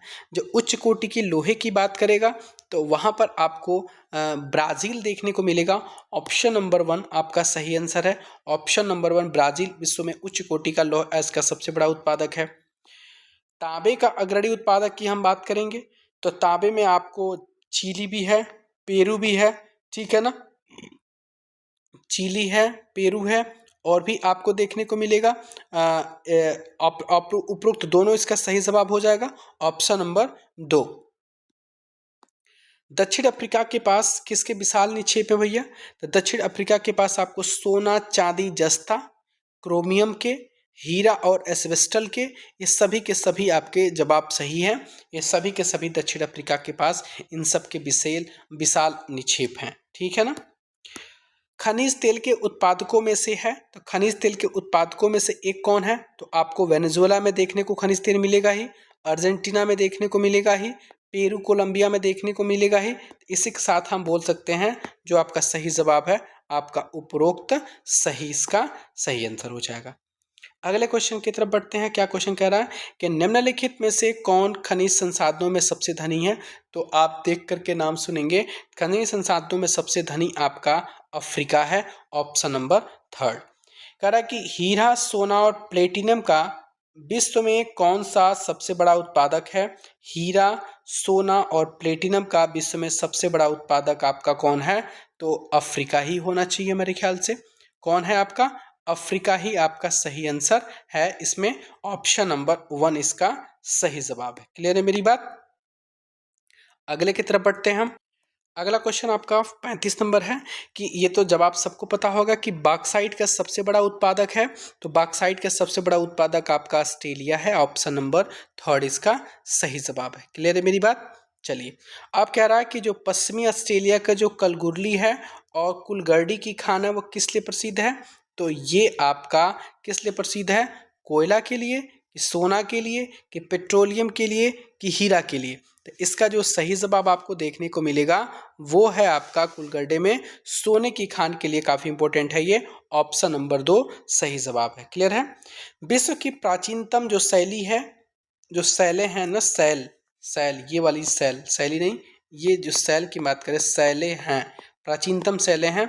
तो विश्व की सबसे जो प्राचीनतम शैलें हैं वो आपको देखने को मिलेगी कहाँ पर। तो आपको प्राचीनतम शैलें आपको ऑस्ट्रेलिया में देखने को मिलेंगे। ऑप्शन नंबर 3 इसका सही जवाब है। 38 नंबर क्वेश्चन है हमारा कि निम्नलिखित में से कौन हाल ही में कहाँ पर लोहे के महत्वपूर्ण मात्रा में निक्षेपों का पूर्वानुमान किया गया है। वो है पहला ट्रांस आर्कटिक पर्वत में, और दूसरा है पूर्वी अंटार्कटिका के प्रिंस चार्ल्स के पर्वत के निकट देखने को मिला है। तो इसलिए ऑप्शन नंबर दोनों सही हो जाएगा। यहाँ पर लोहे के महत्वपूर्ण मात्रा में निक्षेप पाए गए हैं, इनका पूर्वानुमान किया गया है। पाए नहीं गए, पूर्वानुमान किया गया, यहाँ पर यह है। कह रहा है कि भारत में लोहा कहाँ पर पाया जाता है। भारत में लोहा तो बहुत सारे क्षेत्र हैं पाए जाने वाले, जैसे आपका झारखंड का पार्ट, उड़ीसा, छत्तीसगढ़, मध्य प्रदेश में आपके गोवा, महाराष्ट्र, कर्नाटका, यहाँ पर भी तो पाए जाते हैं। भारत में लोहा पाया जाता ही नहीं जाता है। भारत में जो लोहा पाया जाता है वो आपका झारखंड है, उड़ीसा है, छत्तीसगढ़ है, मध्य प्रदेश है, गोवा है, महाराष्ट्र है, कर्नाटका है। इस सब के सब आपके लोहा के क्षेत्र हैं। इसलिए हम कह सकते हैं जो ऑप्शन सही जवाब होगा वो उपरोक्त सभी होगा। भारत में जो बॉक्साइट का जो क्षेत्र है वो भी हम देखने को देख सकते हैं क्या है। तो भारत में जो बॉक्साइट का क्षेत्र है वो आपको देखने को मिलेगा झारखंड में, उड़ीसा में, छत्तीसगढ़, मध्य प्रदेश, गुजरात, महाराष्ट्र, तमिलनाडु, ये सब के सब बॉक्साइट के क्षेत्र हैं। यहाँ पर भी ऑप्शन आपका 4th करेक्ट सही हो जाएगा। क्लियर है मेरी बात। चलिए अगले की तरफ बढ़ते हैं हम। बॉक्साइट का है झारखंड, उड़ीसा, छत्तीसगढ़, मध्य प्रदेश, गुजरात, महाराष्ट्र और तमिलनाडु। जो मैं बता रहा हूँ काफ़ी इंपॉर्टेंट है। इसी वीडियो को आप एक बार, दो बार, तीन बार देख सकते हैं। इसके पीडीएफ भी आपको मिल जाएंगे, वहाँ पर जाकर रिवाइज कर सकते हैं आपको, तो काफ़ी बेनिफिट होगा इससे। क्लियर है? अगले क्वेश्चन की तरफ बढ़े हम। क्वेश्चन नंबर 41 क्या कह रहा है? क्वेश्चन नंबर 41 कह रहा है कि विश्व में जो अभ्रक का सबसे बड़ा उत्पादक और निर्यातक कौन है? अभ्रक की बात कर रहा है। तो इसमें आपको ये जानकारी भी होगा कि हमारा जो भारत है वो अभ्रक का सबसे बड़ा उत्पादक भी है और सबसे बड़ा निर्यातक भी है। ठीक है। भारत में जो अभ्रक का मुख्यतः कहाँ पाया जाता है? भारत में जो अभ्रक है वो मुख्यतः आपको देखने को मिलेगा कहाँ पर? तो देखने को मिलेगा आपको झारखंड और राजस्थान वाले क्षेत्र में। ठीक है। आपको बिहार और उड़ीसा वाले क्षेत्र में, आपको आंध्र प्रदेश के क्षेत्र में, और उपरोक्त सभी, ये सभी के सभी जवाब सही हैं। लेकिन सबसे ज़्यादा देखने को मिलेगा तो आंध्र प्रदेश की बात करेंगे हम। ठीक है। लेकिन मुख्यतः आपको झारखंड, बिहार, आंध्र प्रदेश, राजस्थान में देखने को मिल सकते हैं ये। कर्नाटक में जो कोलार की खान है, आपने मूवी भी देखा होगा, किस लिए, किसके निक्षेप यहाँ पे सबसे ज़्यादा पाए जाते हैं? तो यहाँ पर सोना का सबसे ज़्यादा निक्षेप पाए जाते हैं। कोलार की खान आपकी कर्नाटक में है। क्लियर है मेरी बात? सोने के निक्षेप है यहाँ पर। और यह भारत का अच्छा, ये दूसरा क्वेश्चन है, मैं दूसरा क्वेश्चन बोल रहा था इसमें। चलिए अगला क्वेश्चन है कि नमक का अग्रणी जो उत्पादक और निर्यातक है वो कौन सा देश है? तो इसमें हम ही लोग हैं, भारत हमारा देश नमक का अग्रणी उत्पादक भी है और निर्यातक भी है। अगले क्वेश्चन की तरफ आते हैं। क्वेश्चन कह रहा है कि कंप्यूटर में प्रयुक्त होने वाला जो सिलिकॉन है वो किससे प्राप्त किया जाता है? काफ़ी इंपॉर्टेंट क्वेश्चन बन जाता है। तो सिलिकॉन आपको क्वार्टजाइट से प्राप्त होता है। यदि ज्योग्राफी से क्वेश्चन एनसीईआरटी से आता है तो ये मेरी गारंटी है कि मेरी वीडियो से हर एक क्वेश्चन आपको देखने को मिलेगा, लगभग क्वेश्चन देखने को मिल जाएगा, गारंटी है। तो प्लीज़ वीडियो को सब्सक्राइब, प्लीज़ वीडियो को लाइक ज़रूर कर दें और एक हाइप जरूर कर दें। क्या मैंने बोला? हाइप के ऑप्शन आ रहे होंगे आपके कमेंट बॉक्स के पास, वहाँ पे हाइप जरूर कर दें। चलिए अगला पॉइंट, एल्युमिनियम का अयस्क किससे प्राप्त किया था? ये बहुत काफ़ी फेमस क्वेश्चन है। तो एल्युमिनियम का जो अयस्क है वो किससे प्राप्त किया जाता है? तो बॉक्साइट से प्राप्त किया था। Option number 2। विश्व में कोयले का अग्रणी उत्पादक देश कौन है? आप लोग बता सकते हैं? विश्व में कोयले का अग्रणी उत्पादक देश कौन सा है? ये काफ़ी इंपॉर्टेंट क्वेश्चन है, आपको देखने को मिलेगा। तो विश्व उत्पादक जो है आपका चीन भी है, यूएसए भी है, जर्मनी भी है। आपका उपरोक्त सभी के सभी जवाब सही हैं जो एनसीईआरटी में दिया उसके अकॉर्डिंग। ठीक है। अगला क्वेश्चन है कि पेट्रोलियम तथा इससे बने उत्पादकों को क्या कहा जाता है? तो पेट्रोलियम और इससे बने उत्पादकों को हम काला सोना के नाम से जानते हैं। किसको सोना के नाम से? काला सोना के नाम से जानते हैं। प्राकृतिक गैस के जो मुख्य उत्पादक देश हैं वो कौन कौन से हैं? आपके यूके है, ठीक है, यूनाइटेड किंगडम, नॉर्वे और रूस भी है। आपको नीदरलैंड भी देखने को मिलेगा। तो इसलिए हम कह सकते हैं जो आपका सही जवाब है ऑप्शन नंबर 4 इसका करेक्ट आंसर। क्वेश्चन नंबर 50 की तरफ हम बढ़ते हैं। अभी आपको 10 क्वेश्चन और भी हैं इसमें। कह रहा है कि विश्व का पहला जल विद्युत उत्पन्न करने वाला देश कौन था? तो जल विद्युत उत्पन्न करने वाले देश आपको नॉर्वे देखने को मिलेगा। ऑप्शन नंबर 1 काफ़ी इंपॉर्टेंट क्वेश्चन बन जाता है। विश्व का पहला जल विद्युत उत्पन्न करने वाले देश कौन है? तो नॉर्वे है। ठीक है। अगले क्वेश्चन की तरफ हम बढ़ते हैं। क्या क्वेश्चन कह रहा है कि विश्व का जो प्रथम सौर और क्या कह रहा है, सौर परिवहन, ये गलत हो गया है, टाइपिंग मिस्टेक है ये, सॉरी, माफ़ी चाहते हैं हम। जो विश्व का आपका प्रथम हम बात करें, एक मिनट, प्रथम स्व पवन चालित सौर और पवन, इसको नोट कर लीजिए, पवन चालित, पीडीएफ में सही मिलेगा आपको। पवन चालित बस अड्डा कहाँ है? तो वो देखने को मिलेगा बस अड्डा आपको कहाँ पे?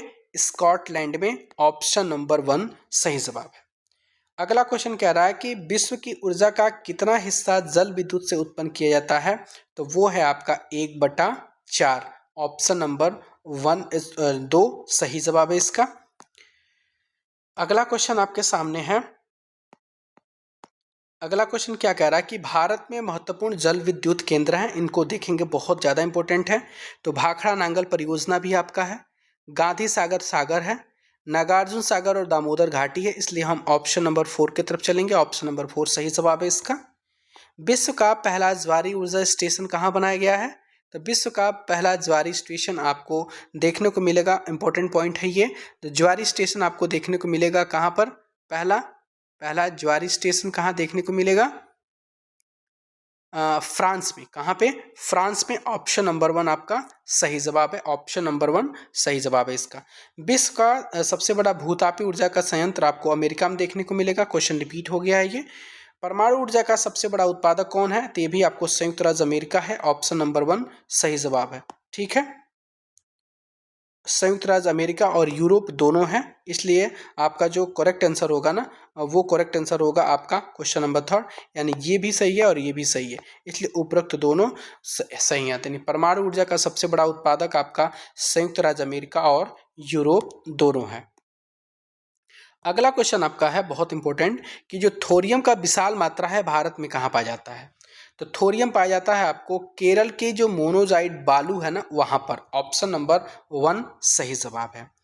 भारत में विशाल ज्वारीय मील के क्षेत्र हैं, तो ज्वारीय मील के जो क्षेत्र हैं आपके, वो आपके कच्छ की खाड़ी में देखने को मिलेगा, न कि सुंदरवन डेल्टा में, न कि उत्तर पूर्वी क्षेत्र में। तो इसलिए ऑप्शन नंबर 1 इसका क्या हो जाता है? सही जवाब हो जाता है। क्लियर है मेरी बात? चलिए अगले क्वेश्चन की तरफ बढ़ते हैं। भारत में भूतापीय ऊर्जा का संयंत्र कहाँ स्थित है? तो आपके लद्दाख के पूगा घाटी में देखने को मिलेगा, आपके हिमाचल प्रदेश के मणिकरण में देखने को मिलेगा। इसलिए हम कह सकते हैं जो इसका सही जवाब है वो कौन सा होगा? सही जवाब होगा आपका उपरोक्त दोनों। क्लियर है मेरी बात? अगला क्वेश्चन आपके सामने है कि भारत में स्थित परमाणु ऊर्जा के जो केंद्र हैं, तो भारत में स्थित जो परमाणु ऊर्जा के केंद्र कौन कौन से हैं, ये भी काफ़ी इंपॉर्टेंट पॉइंट है। उद्यान कृषि का अर्थ है, तो उद्यान कृषि का अर्थ क्या होता है कि जहाँ पर फलों और सब्जियाँ उगाई जाती हैं जिस उद्यान में, जिस कृषि में, वो आपकी उद्यान कृषि का उदाहरण होता है। ये आदिम कृषि है। आप पहले आदिम कृषि को समझ लीजिए, कई बार ये टर्म आपको देखने को मिलेगा इस चैप्टर में। आदिम कृषि बहुत भाई बहन को नहीं पता होगा, तो उसको देखते हैं आदिम कृषि क्या होती है। देखिए आदिम कृषि ये क्या होती है, ये एक प्रकार की, इसको हम स्थानांतरी कृषि का भी हम नाम देते हैं, लेकिन हम कह सकते हैं ये एक प्राचीन कृषि पद्धति है। ये प्राचीन एक कृषि पद्धति है जिसमें क्या होता है कि जो ज़मीन का बहुत छोटा छोटा टुकड़ा होता है उसमें आपके औजार, जैसे आपके कुदाल हो गया, आपके इस प्रकार के नहीं होती चीज़ें, कुदाल फावड़ा इस टाइप की चीज़ें होती हैं, और जो आपकी पारिवारिक श्रम का इस्तेमाल किया जाता है इस प्रकार की कृषि में, जहाँ पर ज़मीन का छोटा टुकड़ा होगा। आदिम कृषि में क्या बोला मैंने? जहाँ पर ज़मीन का छोटा टुकड़ा हो और वहाँ पे जो श्रम लगाया जाता है वो पारिवारिक श्रम लगाया जाता है, मतलब परिवार के लोग मिलकर के उसकी खेती करते हैं और उसमें कुदाल फावड़ा आदि से काम चला लिया था, मतलब किसी भी बड़े बड़े कृषि यंत्र की ज़रूरत नहीं पड़ती है। तो वो आपकी आदिम कृषि होती है, मतलब छोटे जमींदार, छोटे किसान वर्ग के लोग जो हाथों से काम को कर सकते हैं, जहाँ पे आपको बड़े बड़े कृषि यंत्रों की ज़रूरत नहीं पड़ती है, वो आपकी इसी प्रकार की कृषि आदिम कृषि कहलाती है, और इसको हम स्थानांतरित कृषि के अंतर्गत ही रखते हैं। उम्मीद करते हैं आपको आदिम कृषि से जो भी पॉइंट है वो आपको क्लियर हो गया होगा। ठीक है ना? इसमें क्या करता है किसान, अपनी जो बेसिक नीड्स है उनको कंप्लीट कर लेता है, पूरा कर लेता है, क्योंकि वो काफ़ी छोटे टुकड़ों पर की जाती है। चलिए इसी के साथ हम बढ़ते हैं क्वेश्चन नंबर 2 के तरफ। क्वेश्चन नंबर 2 क्या कह रहा है कि सुनहरा रेशा से क्या अभिप्राय है? ये आप लोगों ने बहुत ज़्यादा सुना है। तो सुनहरा रेशा से आपका क्या अभिप्राय है?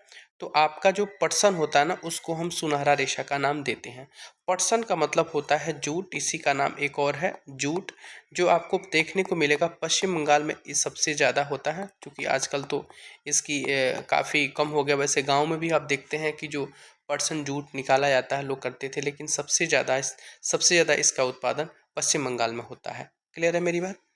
अगले क्वेश्चन की तरफ आते हैं हम। अगला क्वेश्चन कह रहा है कि जो सब्जियां, फूलों और फलों को कृषि, इस प्रकार की जो कृषि होती है, एग्रीकल्चर फार्मिंग होती है, उसको हम क्या कहते हैं? तो बेटा उसको बोलते हैं हार्टिकल्चर। क्या बोलते हैं? हार्टिकल्चर। हार्टिकल्चर के अंदर सब्जियां, फूल, फल इस प्रकार की खेती की जाती है। वहीं पे आपको सेरीकल्चर की बात किया जाएगा।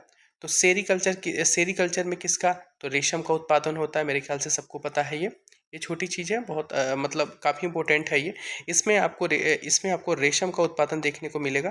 वैसे मैंने सब कुछ डाला हुआ है। वीटी कल्चर की बात करेंगे तो वीटी कल्चर में आपको अंगूर का उत्पादन देखने को मिलेगा। वहीं पीसी कल्चर की बात करेंगे तो पीसी में आपको देखने को मिलेगा क्या? तो मछली पालन देखने को मिलता है, यानी मत्स्य उत्पादन देखने को मिलता है। क्लियर है मेरी बात? यदि प्लीज़ मेरी वीडियो आपको अच्छी लग रही हो तो प्लीज़ एक लाइक ज़रूर कर दें। This is my motivation. तो ये तो मेरे लिए इतना तो कर सकते हो आप लोग प्लीज़। और यदि बहुत अच्छी लग रही है, आप लोगों को लग रहा है कि हाँ इससे मेरा लाभ हो सकता है और आगे सामने सर को भी सपोर्ट करना चाहिए, तो प्लीज़ वीडियो को शेयर ज़रूर कर दें अपने दोस्तों के बीच में। चलिए अगला पॉइंट आपको देखने को मिलेगा। कह रहा है क्या कि जो मत्स्य पालन है वो मत्स्य पालन कहलाता है। तो मत्स्य पालन मैंने अभी कहा, उसी को बोलते हैं क्या, मत्स्य पालन को ही बोलते हैं पीसी कल्चर। ऑप्शन नंबर 1 आपका सही जवाब हो जाएगा। अगले क्वेश्चन की तरफ चलते हैं। अगला क्वेश्चन क्या कह रहा है कि जो कृषि का मुख्यतः कितने प्रकार होते हैं। तो कृषि का मुख्यतः 2 प्रकार होते हैं। आपको जो पहला आपको देखने को मिलेगा उसी को हम निर्वाह कृषि का नाम देते हैं, और दूसरा जो नाम है इसका उसी को हम वाणिज्यिक कृषि का नाम देते हैं। ठीक है ना। निर्वाह कृषि में क्या होता है, ये भी काफ़ी फेमस टर्म है, ये भी आपको देखने को मिलता है। तो इस प्रकार की निर्वाह कृषि में क्या होता है कि इसको मतलब कि इसमें अपना किसान अपनी ज़रूरतों को हिसाब से, मतलब निर्वाह मतलब पारिवारिक अपने परिवार के लोग होते हैं उनको जीवन निर्वाह के लिए कृषि करता है। कोई भी मतलब वाणिज्य मतलब उद्योग लेवल पे कृषि नहीं करता है, बस उसकी बेसिक नीड्स पूरी हो जाती हैं, उस प्रकार की खेती करता है। इसमें बड़े अन्न छोटे अन्न सबका यूज होता है। तो ये निर्वाह नाम ही है, निर्वाह करना, अपनी जीवन को निर्वाह करने के लिए खेती करता है, इसलिए इसका नाम निर्वाह कृषि है। ठीक है मेरी बात। चलिए इस तो आपकी 2 प्रकार की कृषि होती है। कौन कौन सी, आपकी एक निर्वाह कृषि और एक वाणिज्यिक कृषि होती है। क्लियर है मेरी बात। अगले की तरफ आते हैं। क्वेश्चन नंबर 6 क्या कह रहा है। अब मैं सोच रहा हूँ थोड़ा थोड़ा आप लोगों को एक्सप्लेन करूँ, क्योंकि बहुत भाई लोगों का ये मतलब कमेंट था कि सर थोड़ा सा इसमें एक्सप्लेन कर दीजिए जो भी पॉइंट्स आपने ऐड किए हुए हैं। तो मैं कोशिश करता हूँ कि ऐड कर दूँ और एक्सप्लेन कर दूँ, जहाँ तक मुझे मेरा ज्ञान है वहाँ तक मैं आप लोगों के पास भी पहुँचा सकूँ। अगला क्वेश्चन है कि निम्नलिखित में से किसान परिवार की ज़रूरतों को पूरा करने के लिए क्या करता है। मैंने अभी बताया, इसी प्रकार की कृषि हमारी निर्वाह कृषि कहलाती है। क्या कहलाती है, निर्वाह कृषि कहलाती है। क्लियर है मेरी बात। उम्मीद करते हैं आप सबको समझ में आ रहा होगा। ठीक है ना। अब इसमें ज़रूरतों को पूरा करने के लिए तो करता है, इसमें आपकी 1-2 प्रकार की होती है। चलिए हम आगे यहीं पे डिस्कस कर लेते हैं। जैसे मान लीजिए आपकी गहन निर्वाह कृषि होती है एक, और एक आपकी आदिम निर्वाह कृषि होती है। आदिम वाली बात तो मैंने आपको बता दिया, इसी से संबंधित है। और गहन की बात हम बात करेंगे। पहली बात ये आपकी जो दक्षिण पूर्वी क्षेत्र है ना, दक्षिण पूर्वी, उसी दक्षिण पूर्वी क्षेत्र में और पूर्वी एशिया के आपके सघन जनसंख्या वाले क्षेत्र में ये देखने को मिलता है गहन निर्वाह कृषि। ठीक है मेरी बात। और ये एक प्रकार की है जिसमें आपका क्या होता है कि मतलब भूमि से अधिकतम उपज प्राप्त करने के लिए आपको इसे मान लीजिए भारी मात्रा में श्रम, पूंजी, रासायनिक आदि चीज़ों का उपयोग किया जाता है। तो इसमें आपको थोड़ा सा अधिकतम, जैसे जहाँ पे सीमित भूमि है वहाँ पर चाहते हैं कि आप एक से थोड़ा सा मतलब मैं इन चीज़ों का, रासायनिक पदार्थों का उपयोग करके, श्रम लगा करके, पूंजी लगा करके और ज़्यादा से ज़्यादा इसमें क्या कर सकूं, उत्पादन कर सकूं। ठीक है इसमें। और इसी में आपको गहन कृषि में आपको आधुनिक मशीनों का प्रयोग करने को देखने को मिलता है। उम्मीद करते हैं आपको समझ में आ रहा होगा। अगला पॉइंट है क्वेश्चन नंबर 7। निर्वाह कृषि का वर्गीकरण किया गया है।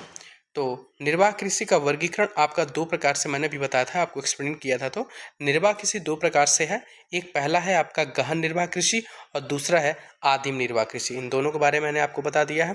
गहन निर्वाह कृषि किसमें होती है, जिसमें आधुनिक मशीनों का प्रयोग किया जाता है, जहाँ पे श्रम, पूंजी, रासायनिक पदार्थों का उपयोग करके हम बड़े लेवल पे, हम छोटे से कम भूमि में हम ज़्यादा पैदावार करने की, फसल पैदावार करने की हमारे अंदर चेष्टा होती है, हम करते हैं। आदिम निर्वाह कृषि क्या होती है, काफ़ी छोटे टुकड़ों में होती है। इसमें आपके छोटे छोटे औजारों से हम, जैसे मान ली कुदाल, फावड़ा, इन सभी चीज़ों से हम कोई भी आधुनिक मशीनों का प्रयोग नहीं करते हैं। छोटे छोटे मशीनों का प्रयोग करके हाथ से हम अपनी ज़रूरतों के हिसाब से अपनी कृषि करते हैं, वो आपकी आदिम कृषि कहलाती है। क्लियर है मेरी बात।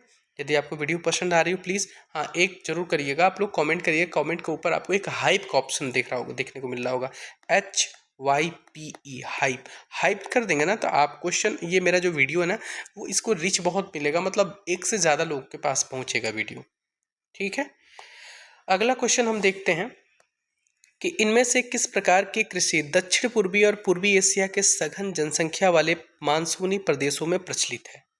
तो आपको देखने को मिलेगा इसमें कौन सी कृषि होगी जो आपको देखने को मिलेगी, तो वो आपकी गहन निर्वाह कृषि होती है। ये गहन निर्वाह कृषि आपको आपकी जो मानसूनी प्रदेश है, जैसे मान लीजिए पूर्वी एशिया की तरफ है, चाहे पूर्वी दक्षिण पूर्वी क्षेत्र है, इन सभी की तरफ आपको गहन कृषि देखने को मिलती है। तो ऑप्शन नंबर 2 सही जवाब हो जाएगा।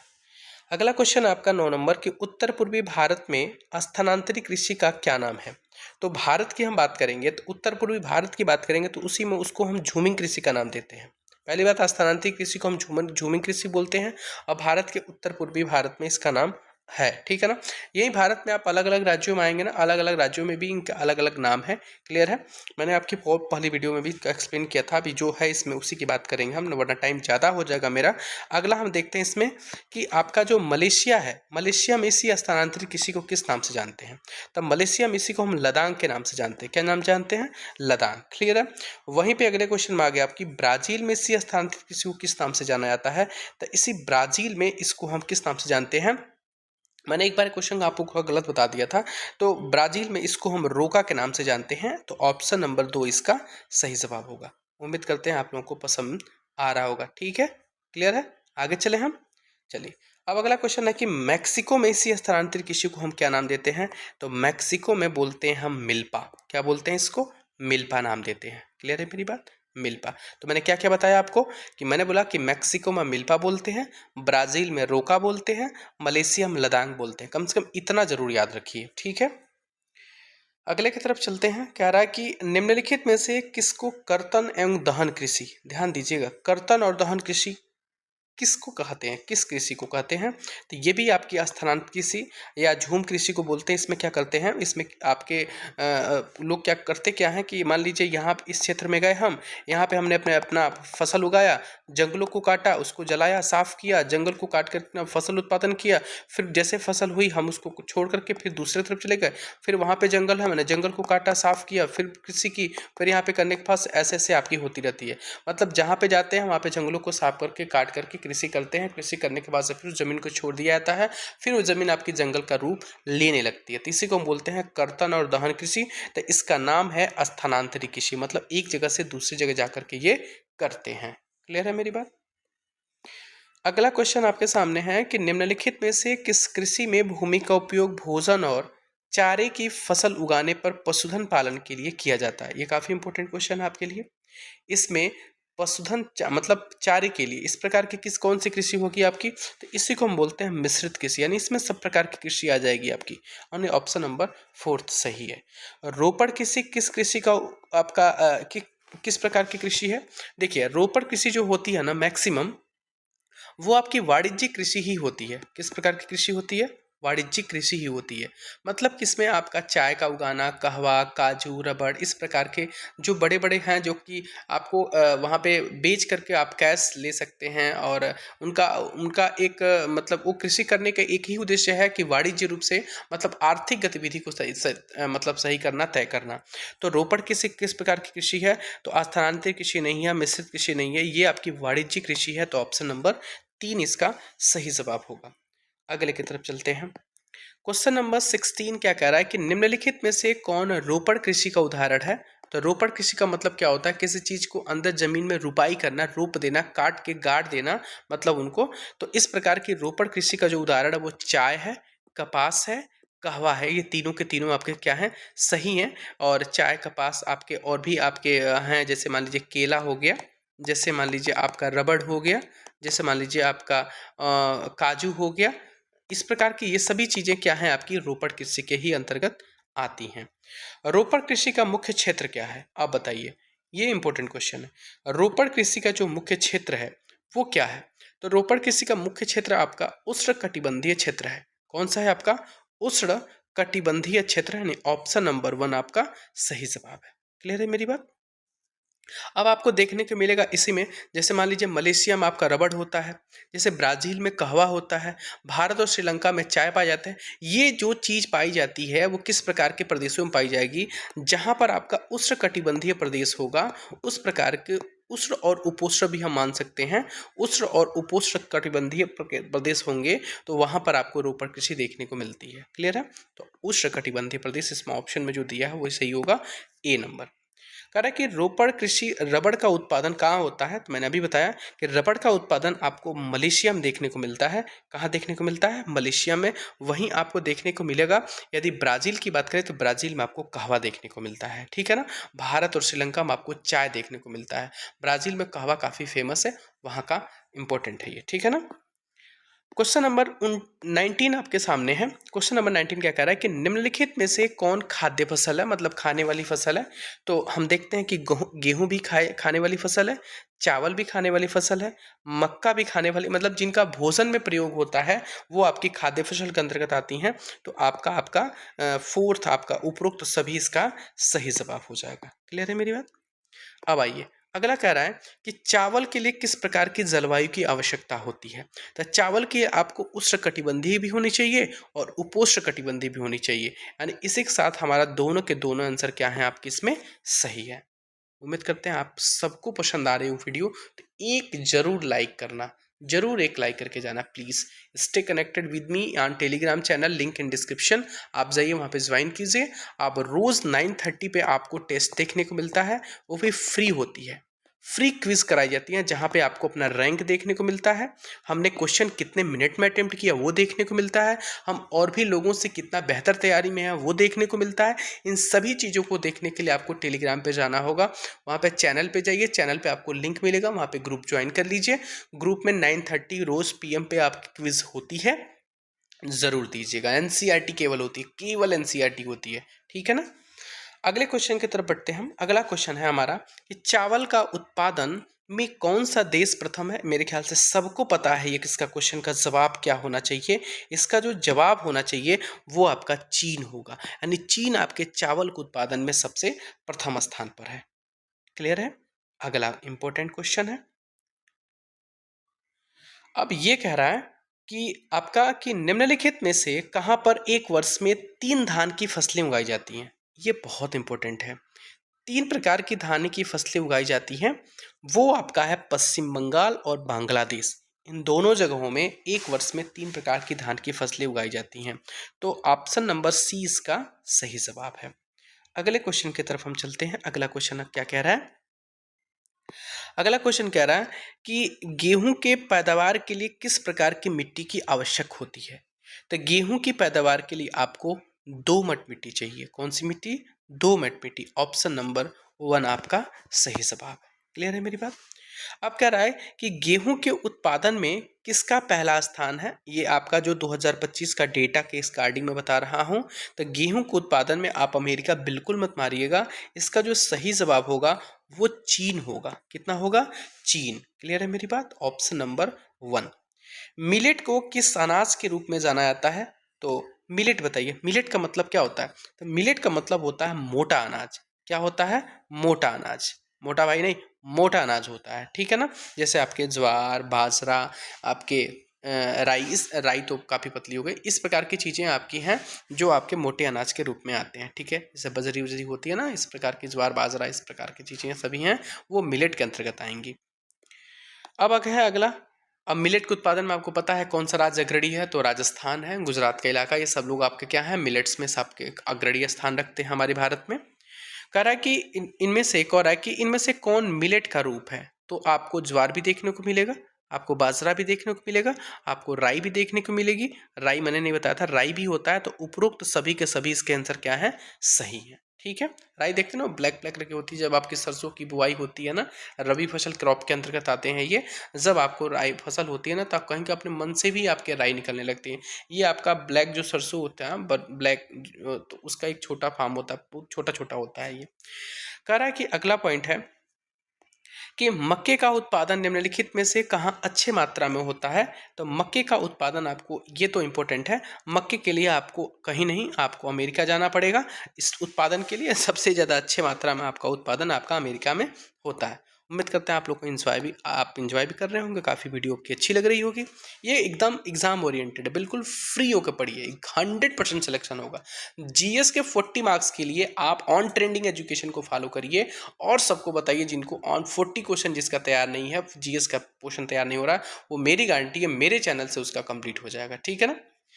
मैथ्स की भी वीडियो आएगी आपकी, इसके बाद मैथ्स की भी वीडियो हम लगातार डालेंगे। वो आपको अल्टरनेट करके सारी वीडियो देखनी है और सबका इसका लाभ उठाना है। अगला क्वेश्चन आपके सामने है कि कपास के लिए किस प्रकार की मृदा आपकी आवश्यक होती है। तो कपास के लिए तो एक ही है आपका, कौन, काली मृदा, और आपकी जलोढ़ मृदा भी होती है, यानी सर्वोत्तम काली मृदा मानी जाती है। ऑप्शन में जलोढ़ भी दिया हुआ है, इसलिए हम जाएंगे उपरोक्त दोनों की तरफ। क्लियर है मेरी बात। अब इसमें कोई डाउट नहीं होना चाहिए, आप जाके एनसीईआरटी पढ़िएगा तब मेरे क्वेश्चन को आप जवाब बोलिएगा सर गलत है। काली और जलोढ़ मृदा दोनों ही सर्वोत्तम है, ठीक है। जैसे आपका चीन, अमेरिका, भारत, पाकिस्तान, ब्राज़ील और आपके आपके ये ब्राज़ील, इस प्रकार के सब अग्रणी हैं। कौन कौन से मैंने बताया कि जो आपका चीन हो गया, आपका अमेरिका हो गया, आपका भारत हो गया, ठीक है ना, आपका पाकिस्तान हो गया, ये सब के सब अग्रणी हैं इनमें, यानी अग्रणी हैं। अग्रणी का मतलब इनका उत्पादन यहाँ पे सबसे ज़्यादा होता है। क्लियर है। पटसन के लिए किस प्रकार की मृदा आपकी सर्वप्रथम है, मतलब सर्वोत्तम है, सर्वप्रथम नहीं है, सर्वोत्तम मानी जाती है। ये है आपका सर्वोत्तम है। तो आपको पटसन के लिए आपको कौन सा देखने, मतलब जूट, तो जूट के लिए आपको, जूट को हम आपको जानते हैं सुनहरा रेशा बोलते हैं इनको, तो इसके लिए हमको जलोढ़ मृदा सर्वोत्तम मानी जाती है। ऑप्शन नंबर 1 आपका सही है। इसमें उष्णकटिबंधीय प्रदेश आते हैं, जैसे आपका भारत और बांग्लादेश हो गया, ठीक है ना। भारत और बांग्लादेश में दोनों में आपको अगला क्वेश्चन देखने को भी मिलेगा आपको कि पटसन के उत्पादन में कौन सा देश अग्रणी है पूरे विश्व में, तो पटसन के उत्पादन में आपको भारत और बांग्लादेश दोनों के दोनों हैं। तो इसलिए हम ऑप्शन नंबर सी की तरफ रुख करेंगे, 3rd नंबर।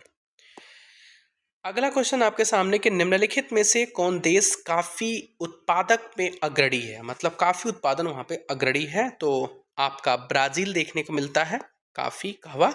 आपके क्वेश्चन नंबर 2 सही आंसर है इसका। आंसर ऑप्शन नंबर 2 कह रहा है कि चाय के उत्पादन के लिए किस प्रकार का मौसम होना चाहिए। तो चाय के लिए पहली बात, वहाँ की जलवायु आपको ठंडी होनी चाहिए, ठीक है। वहाँ पर आपको एक समान रूप से हमेशा बारिश हल्की फुल्की होती रहनी चाहिए, मतलब एकदम मूसलाधार बारिश नहीं होनी चाहिए, वरना फसल दह जाएगा, खट जाएगा, खत्म हो जाएगा। तो एक वर्ष भर आपको संवितरित उच्च वर्षा होनी चाहिए, ठीक है ना, मतलब एक तरीके से बारिश होती रहनी चाहिए। उसके बाद कह रहा है कि वहाँ पे ढाल जो होनी चाहिए वो मंद होनी चाहिए, काफ़ी तेज़ ढाल नहीं होनी चाहिए, तेज़ ढाल के हिसाब से बारिश नहीं होनी चाहिए, मंद ढाल के साथ बारिश होनी चाहिए। तो हम तीनों के तीनों ऑप्शन सही हैं, तो इसलिए ऑप्शन नंबर 4 इसका करेक्ट जवाब है। आपका क्वेश्चन नंबर 33 है, मैं आज कंप्लीट कर दूंगा, केवल 2 पार्ट में आपको कंप्लीट मिल रहा है। एक फर्स्ट पार्ट पहले अपलोड है, सेकंड पार्ट उसके बाद मैं तीनों को दोनों को समराइज़ करके एक सिंगल वीडियो अपने को सामने ला दूंगा आराम से। पहले इन चीज़ों को पहले देखिए, अब हो सकता है कि मैं न डालूँ, कहीं मान लीजिए न टाइम मिल पाया, नहीं इस प्रकार से कर क्वेश्चन, तो आप लोग इस पार्ट 2 को पूरा देखिएगा। थर्ड तक हो गया, 4th 5th 6th तीनों चैप्टर आपको मिलेंगे आज। कह रहा है कि अधिक जनसंख्या वाले विकासशील देश अधिकतर किस प्रकार की कृषि करते हैं। तो ये बताइए, जब कोई भी विकासशील देश की हम बात करते हैं ना अधिकतर, तो वो आपको गहन कृषि देखने को मिलता है, वो गहन कृषि करेगा। क्या करेगा? गहन कृषि। मैंने आपको क्या बताया था गहन कृषि में? गहन कृषि में बताया था कि यदि आपका एरिया छोटा है, काफ़ी छोटा है, और उसमें आप चाहेंगे कि श्रम की शक्ति ज़्यादा कर दें, रासायनिक जो होते हैं चीज़ें उनका उपयोग किया जाए, और आपको ज़्यादा से ज़्यादा इसमें हम लागत करने की चेष्टा करते हैं, इस प्रकार की चीज़ों चाहेंगे तो छोटे से स्पेस में आपको ज़्यादा से ज़्यादा उत्पादन करने की चेष्टा रखेंगे। तो गहन कृषि अधिक जनसंख्या वाले और विकासशील देशों में देखने को मिलती है, और ये बहुत इंपॉर्टेंट पॉइंट है, ध्यान दीजिएगा, बहुत इंपॉर्टेंट पॉइंट है ये, ठीक है। इनमें से किस कृषि में स्थानांतरी और चलवासी पशुचारण शामिल है, ये भी इंपॉर्टेंट पॉइंट है। तो इसमें जो पशुचारण शामिल है उसमें आपका देखने को मिलेगा आदिम निर्वाह कृषि में क्या होता है, आदिम निर्वाह कृषि में स्थानांतरी और चलवासी पशुचारण शामिल होते हैं। मैंने बताया था कि आदिम कृषि में आपको काफ़ी छोटे भूमि के टुकड़ों पे कोई भी कृषि करते हैं, उसमें किसी भी बड़े बड़े कृषि यंत्रों का प्रयोग नहीं किया जाता है, केवल अपने पारिवारिक के नीड्स के अकॉर्डिंग आपकी आदिम निर्वाह कृषि का प्रयोग हम करते हैं। तो जहाँ पे स्थानांतरी या चलवासी पशुचारण शामिल होते हैं कृषि में, उसी को हम आदिम निर्वाह कृषि का नाम देते हैं। अब हम आते हैं चैप्टर नंबर 5 की तरफ।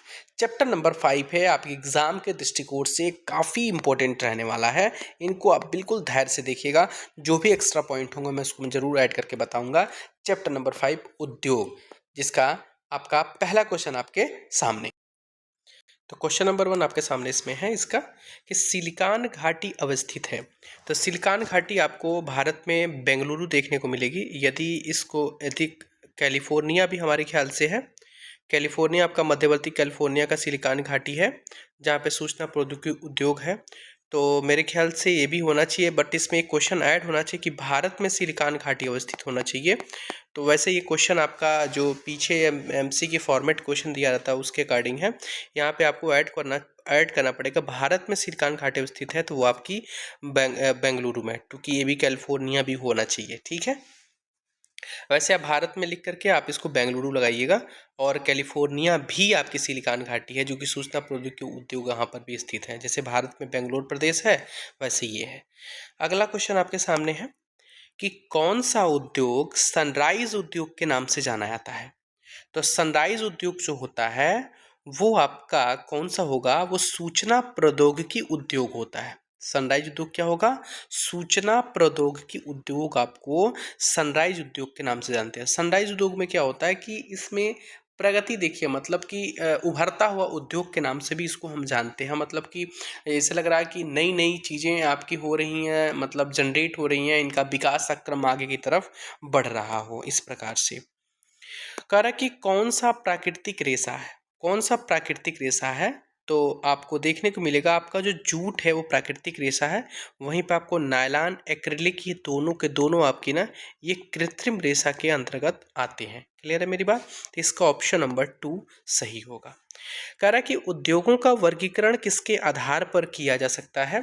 तो उद्योगों का वर्गीकरण हम कर सकते हैं उसके उसके कच्चे माल के आधार पर कर सकते हैं, उसके आकार के आधार पर कर सकते हैं, और उसके स्वामित्व का मतलब कि उसका मतलब निजीकरण, मतलब उसके स्वामित्व के आधार पर भी हम कर सकते हैं उद्योगों का वर्गीकरण, कि आपका है कि दूसरे का है कि सहकारी है कि किसका है। तो इसमें से पूरे के पूरे ऑप्शन सही है, चूंकि यहाँ पे गलत है ये। तो इनमें से सभी आप लगा लीजिएगा, इनमें से सभी पीडीएफ में करेक्ट करके दे दूंगा मैं। इनमें से सही सभी आपका सही जवाब होगा। अब आते हैं हम क्वेश्चन नंबर 5 की तरफ। क्वेश्चन नंबर 5 है कि सरकारी क्षेत्र के उद्योगों का स्वामित्व का संचालन कच्चे माल के किसके द्वारा होता है। तो कच्चे माल के उत्पादकों और कामगारों, इन दोनों के द्वारा होता है, इसलिए ऑप्शन नंबर आपका दोनों सही हो जाएगा। क्लियर है मेरी बात। कह रहा कि आनंद मिल्क यूनियन लिमिटेड और सुधा डेयरी किस प्रकार के उपक्रम के उदाहरण हैं। तो ये आपके हैं सहकारी उपक्रम। क्या है ये, सहकारी उपक्रम। अब चलिए हम आपको बता देते हैं कि जो आपका सहकारी उपक्रम है, ये सहकारी उपक्रम क्या है। मतलब ये आनंद मिल्क यूनियन है। पहली बात, आनंद मिल्क यूनियन की स्थापना आपको 1946 में देखने को मिलेगी। कहाँ पे, तो ये मिलेगी आपको गुजरात में। कहाँ देखने को मिलेगी, गुजरात में, ठीक है ना। जिसके मालिक लगभग वहाँ पे मतलब 3.6 मिलियन से अधिक भी दूध उत्पादक था।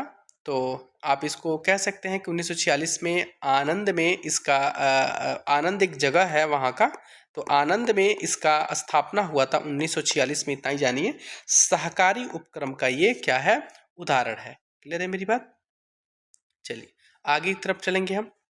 क्वेश्चन नंबर 7 आपका क्या कह रहा है कि संयुक्त क्षेत्र के उद्योगों का स्वामित्व और संचालन किसके द्वारा होता है।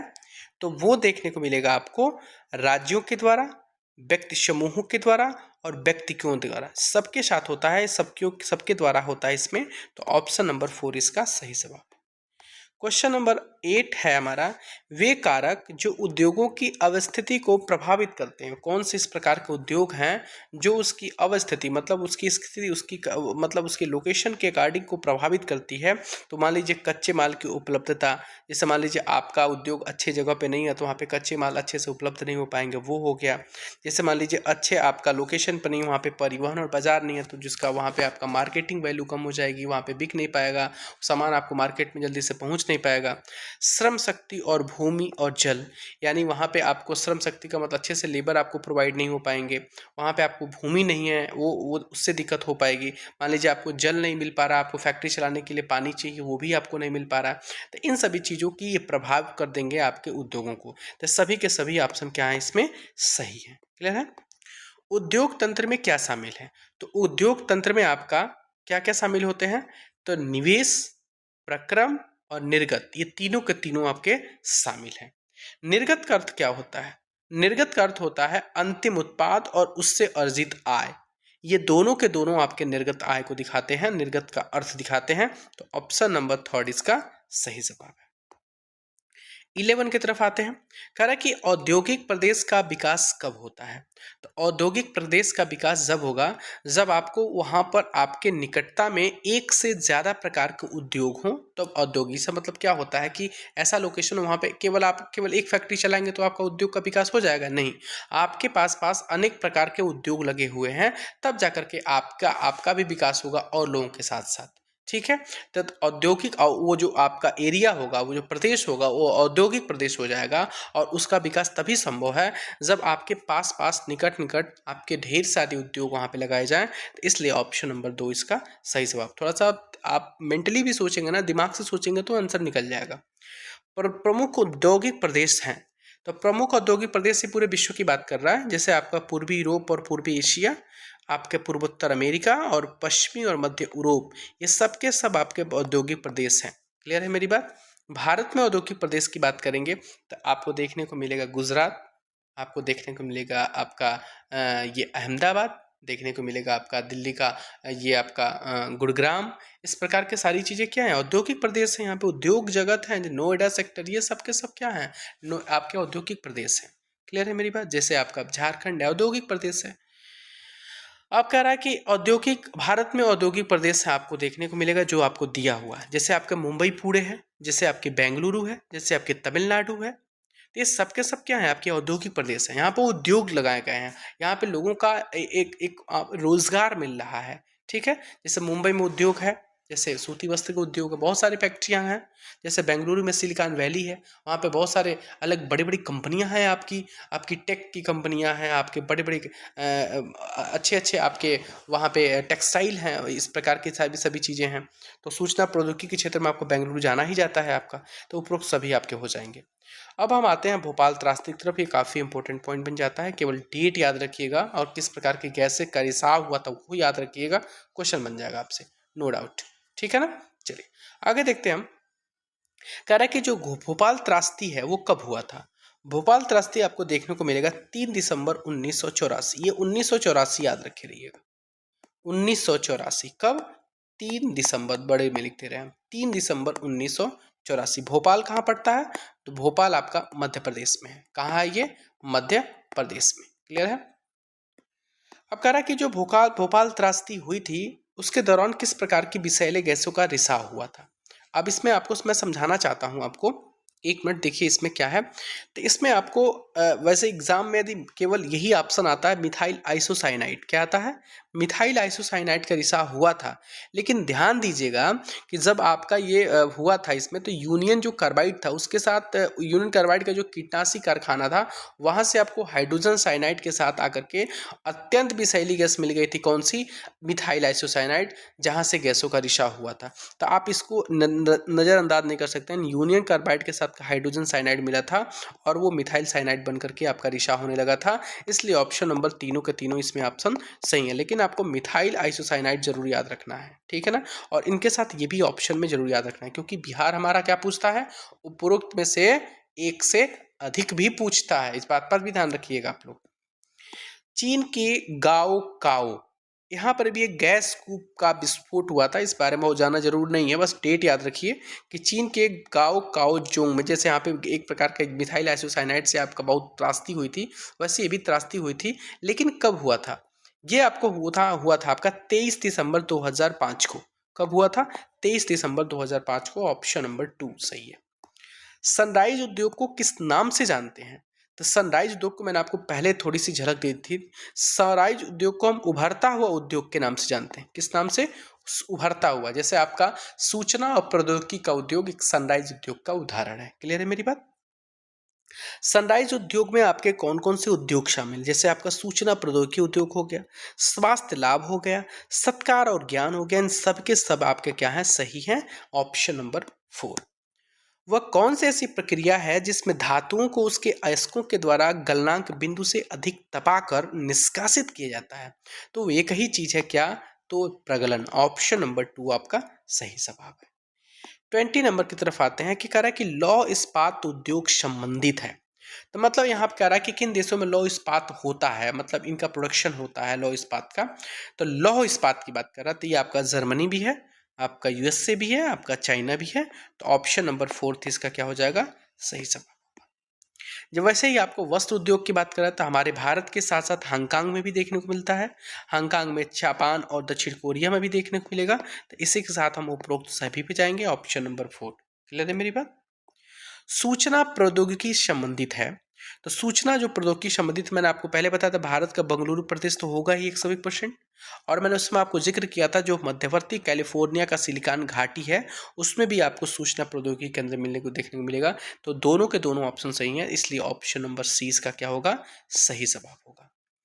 टिस्को की स्थापना कब हुई थी, तो टिस्को की स्थापना आपको देखने को मिलेगा 1907 में। कहाँ पे, झारखंड के जमशेदपुर में। कहाँ हुआ था, जमशेदपुर में। क्लियर है। अब इसमें देखो, इसमें देखिए क्या है, ये आपका Tata iron and steel company इसकी फुल फॉर्म है। Tata iron and steel company को पानी कहाँ से मिलता है, ये पूछा है वो क्वेश्चन है। पानी आपको मिलता है वहां के गंगा नदी से नहीं, कावेरी नदी से नहीं, यमुना नदी से नहीं, स्वर्ण रेखा नदी है वहां पर। क्या कौन सी नदी है, स्वर्ण रेखा नदी है। वहां से आपको पानी देखने को मिलता है। इसके साथ साथ एक और नदी है जिसका नाम हम खरकई नाम देते हैं, एक खरकई नदी है। ये खरकई नदी और झारखंड में स्वर्ण रेखा नदी के, क्योंकि इसी के संगम पर स्वर्ण रेखा, ध्यान दीजिएगा, क्या, स्वर्ण रेखा, और मैं बता दूं कौन सी, खरकई, खरकई। ये दोनों नदियों के संगम पर, मैं बता रहा हूं क्या, इन दोनों नदियों के संगम पर आपका टिस्को है। टिस्को मतलब अवस्थित है। क्लियर है मेरी बात। अब उनको कौन क्या कहाँ से मिलता है वो भी मैं आपको बताऊंगा। क्लियर है। जैसे आपको इसमें एक्स्ट्रा पॉइंट में यदि हम बात करें आपके सामने इसमें, तो हम आपको बताएंगे कि जो टिस्को है, इस टिस्को के लिए जल तो बता दिया कहाँ से मिलता है। वहीं आपको हम बात करें कि इसमें यदि हम कोयला की बात करें तो कोयला आपको झरिया से मिलता है। कहाँ से मिलता है भाई, फैक्ट्री चल रही है तो कोयला नहीं, ताप चाहिए उसको, आपको टेम्परेचर चाहिए, तो टेम्परेचर के लिए आपको कोयला चाहिए, तो कोयला आपको झरिया से प्राप्त हो जाता है। जल तो मैंने आपको बता दिया, जल आपका स्वर्ण रेखा और खरकई नदी से मिल जाता है। वहीं पे यदि हम आपको चूना पत्थर इस प्रकार की बात करें तो छत्तीसगढ़ और उड़ीसा राज्य से देखने को मिल जाता है, यहाँ से ये प्राप्त करते हैं। क्लियर है मेरी बात। आगे चले हम, जैसे आपका डोलोमाइट हो गया, मैग्नीज हो गया, सभी के सभी चीज़ें आपको छत्तीसगढ़ और उड़ीसा के राज्यों से आपको देखने को मिल जाएगी, क्योंकि पास के स्टेट भी तो यही है और इन सब चीज़ों में ये धनी है, तो यही तो देंगे इनको। तभी तो मैंने बताया था कि आपका उद्योग क्षेत्र वहीं स्थित होना चाहिए जहाँ पे सभी चीज़ें अवेलेबल हों, तब जाकर के आपका उद्योग विकसित कर पाएगा। अब ला करके शहर में खोल दें जहाँ पे कुछ है ही नहीं है, वहाँ पे नदी नहीं है, आपको पानी देखने को नहीं मिल जाएगा, बस एक मार्केट की वैल्यू आपको देखने को मिलेगी और उससे तो चल नहीं पाएगा। जब आपका प्रोडक्शन ही नहीं बनेगा तो फिर बिकेगा कहाँ से। अब अगला क्वेश्चन आपके सामने बहुत इंपॉर्टेंट है, ये आप डैश कर लीजिए इसको इंपॉर्टेंट पॉइंट के रूप में, कि आधुनिक उद्योगों का मेरुदंड कहलाता है। आधुनिक जो उद्योग हैं उनके मेरुदंड हम इस्पात को कहते हैं। क्या है, सोना नहीं है, लोहा नहीं है, एल्युमिनियम नहीं है, इस्पात है। Tata iron and steel company अवस्थित है, तो टाटा आयरन और स्टील कंपनी मैंने अभी बताया कि ये जो साकची जिले में है। कहाँ है ये, साकची। ऑप्शन नंबर 2 सही जवाब है। अब अगला क्वेश्चन आ भी गया आपके सामने कि टिस्को को लौह अयस्क कहाँ से प्राप्त होता है, तो लौह अयस्क आपको उड़ीसा से देखने को मिलेगा। कहाँ से, उड़ीसा, ऑप्शन नंबर 2। और झरिया से मैंने क्या बोला है, यहाँ से आपको कोयला मिलता है इसको।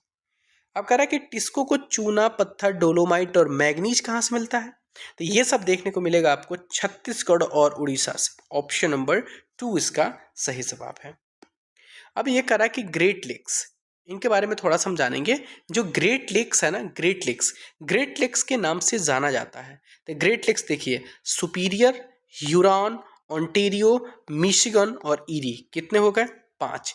5 इन झीलों को मिला करके आपका ग्रेट लेक्स बना है। कौन कौन सा, सुपीरियर, ह्यूरॉन, आपका ओंटेरियो, मिशिगन और ईरी। 5 हो गए कि नहीं हो गए, 1 2 3 4 5, इन पांचों को मिला करके ग्रेट लेक्स दिया गया है। ठीक है। अगला कह रहा है क्वेश्चन, कह रहा है कि क्षेत्रफल के सतह के क्षेत्रफल, ध्यान दीजिएगा, बहुत इंपॉर्टेंट, बहुत डीप पॉइंट मैं आपको बता रहा हूँ। इसमें आप बहुत सारे क्वेश्चन गलत हो जाते हैं। देखिए, कह रहा है कि सतह के क्षेत्रफल के हिसाब से दुनिया की सबसे बड़ी ताजे पानी की झील कौन सी है, क्षेत्रफल के हिसाब से, तो वो आपका हो जाएगा सुपीरियर। क्या हो जाएगा, सुपीरियर। और हम यदि वूलर की बात करें तो वूलर झील आपको जम्मू कश्मीर में देखने को मिलता है। वुलर झील। जम्मू कश्मीर में आपका एक वांडीपोरा जिला है, वहाँ पे देखने को मिलता है। ये भी एक मीठे पानी की झील है, ठीक है ना, मीठे पानी की झील। क्लियर है। और आगे आगे इसकी बात करें हम, अगला पॉइंट में आपको कैस्पियन की बात करें तो कैस्पियन आपको दुनिया की सबसे बड़ी भूमि से घिरी, क्या है, भूमि से घिरी झील है ये, ठीक है। और ये भी, और इसको करा कि जो अपने बड़े आकार और खारे पानी के कारण सागर कहलाती है। क्या कहलाती है, सागर कहलाती है, यानी ये खारे पानी की झील है। और बैकाल झील की बात करें तो बैकाल झील आपको पता है विश्व का सबसे गहरा झील है ये, लेकिन ये मीठे पानी की झील है। क्या है ये, मीठे पानी की झील है। और ये बैकाल झील की बात करें तो ये रूस के साइबेरिया क्षेत्र में स्थित है। कहाँ, रूस के साइबेरिया क्षेत्र में स्थित है, जो आपको मतलब बोलते हैं कि सबसे पुरानी, गहरी, सबसे बड़ी मीठे पानी की झील है, जहाँ पे बोला जाता है कि 20% जो पानी है ना, 20% पानी वो ताजे पानी है, ताज़ा पानी आपका इसका 20% है। क्लियर है ना, इतना पॉइंट आपको बता दिया। और वैसे कोशिश करेंगे आके जैसे एमसीक्यू पढ़ाना उसमें ज़्यादा से ज़्यादा आपको पॉइंट हम बताएं, क्योंकि एक्सप्लेन करने पे और चीज़ें बिल्कुल सेट हो जाती है दिमाग पे। वैसे केवल आप एमसीक्यू बोलते जाए, हम तो आप भी तो पढ़ लेंगे, मैं आपको पीडीएफ डाल दूंगा, आप भी पढ़ सकते हैं, लेकिन जो फैक्ट बता रहे हैं वो तो नहीं मिल पाएगा। वो तो मैं बताऊंगा, तो मैं सोच रहा हूँ और भी बताऊंगा, उसकी कोशिश रहेगी मेरी। चलिए अगला पॉइंट है आपका कि यूएसए का सबसे महत्वपूर्ण इस्पात नगर है, तो सबसे महत्वपूर्ण इस्पात नगर आपका पिट्सबर्ग है, ऑप्शन नंबर 2 सही है। अब कह रहा है कि मिन्सेटा की लोहे की खान लौह अयस्क प्राप्त किया जाता है या कहाँ है, तो मिन्सेटा आपको देखने को मिलेगा यूएसए में। कहाँ देखने को मिलेगा, यूएसए में। और मैं बता दूं यूएसए में आपका ये 16वां इसका सबसे बड़ा महानगरीय है, महानगरीय क्षेत्र है। आर्थिक क्षेत्र की दृष्टि से आपका जो मिन्सेटा काफ़ी धनी है। लोहे की खान आपकी इस प्रकार के अयस्क खाद्यान्न मिल रहे हैं, जाहिर सी बात है इसकी आर्थिक गतिविधि काफ़ी अच्छी रही होगी, ठीक है ना। यह अमेरिका का 16वां सबसे बड़ा नगरीय क्षेत्र है, मैंने बोला अमेरिका का 16वां सबसे महानगरीय क्षेत्र है ये बड़ा। क्लियर है मेरी बात। और और भी बहुत सारे पॉइंट हैं, बट छोड़िए, आगे आगे चलते हैं। इसमें इतना इम्पोर्टेंट जान गए कि ये कहाँ है, अमेरिका में है, और ये कहाँ से लोहे की खान से यहाँ पे अयस्क प्राप्त किया जाता है। क्लियर है मेरी बात। चलिए, प्राकृतिक रेशे प्राप्त किए जाते हैं, तो प्राकृतिक रेशे आपको ऊन से भी मिल जाएंगे, आपको सिल्क से मिल जाएंगे, आपका लिनन के कपड़े आपने पहने होंगे, लिनन से मिल जाएंगे, कपास से मिल जाएंगे, तो सभी के सभी आपके सही है। मानव निर्मित रेशे में शामिल है, तो आपको मैंने पहले बताया था नायलॉन और एक्रेलिक तो बता दिया था, अब रेयान भी इसमें शामिल हो गया, नहीं उपरोक्त तो सभी के सभी इसमें क्या है, सही है। देश का ध्यान दीजिएगा, देश का प्रथम वस्त्र का उद्योग कब और कहाँ स्थापित हुआ था। ये वस्त्र का उद्योग देश का सबसे पहले आपको कोलकाता के फोर्ट ग्लेस्टर में स्थापित हुआ था। आप मुंबई 1854 कारखाना मत छोड़ दीजिएगा, ये सूती वस्त्र का आपका पहला कारखाना खोला गया था। वस्त्र की बात कर रहा है, सूती वस्त्र के लिए मुंबई होगा, लेकिन इसमें ऑप्शन जो होगा वो सही असर होगा 2, कोलकाता के फोर्ट ग्लेस्टर में 1818 में खोला गया है।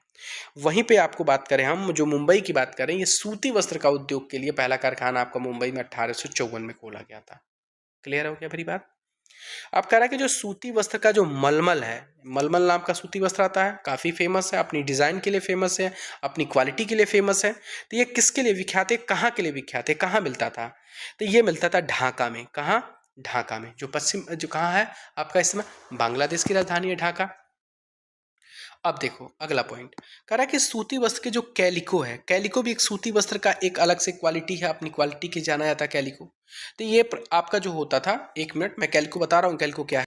जो कैलिको है ना, आपको पहली बात देखने को कहाँ मिलेगा, ये आपको कर्नाटक में देखने को मिलता था कैलिको। ये एक्चुअली एक काफ़ी सादा बुना हुआ है, इसमें कोई भी ब्लीच नहीं किया होता है, कोई भी इस प्रकार के अर्ध प्रसंस्कृत सूती कपड़ा होता है इसमें, मतलब ये बिना ब्लीच किया हुआ होता है, ठीक है ना। कालीकट शहर से उत्पन्न हुआ था ये भारत के। आप कर्नाटक का नाम दे सकते हैं, जो आपके एनसीईआरटी में दिया हुआ है, मैं उसके अकॉर्डिंग बता रहा हूँ इसका आंसर, ठीक है ना। तो ये आपका कहाँ से होता है, ये कालीकट से, सॉरी ये कर्नाटक से। क्लियर है मेरी बात।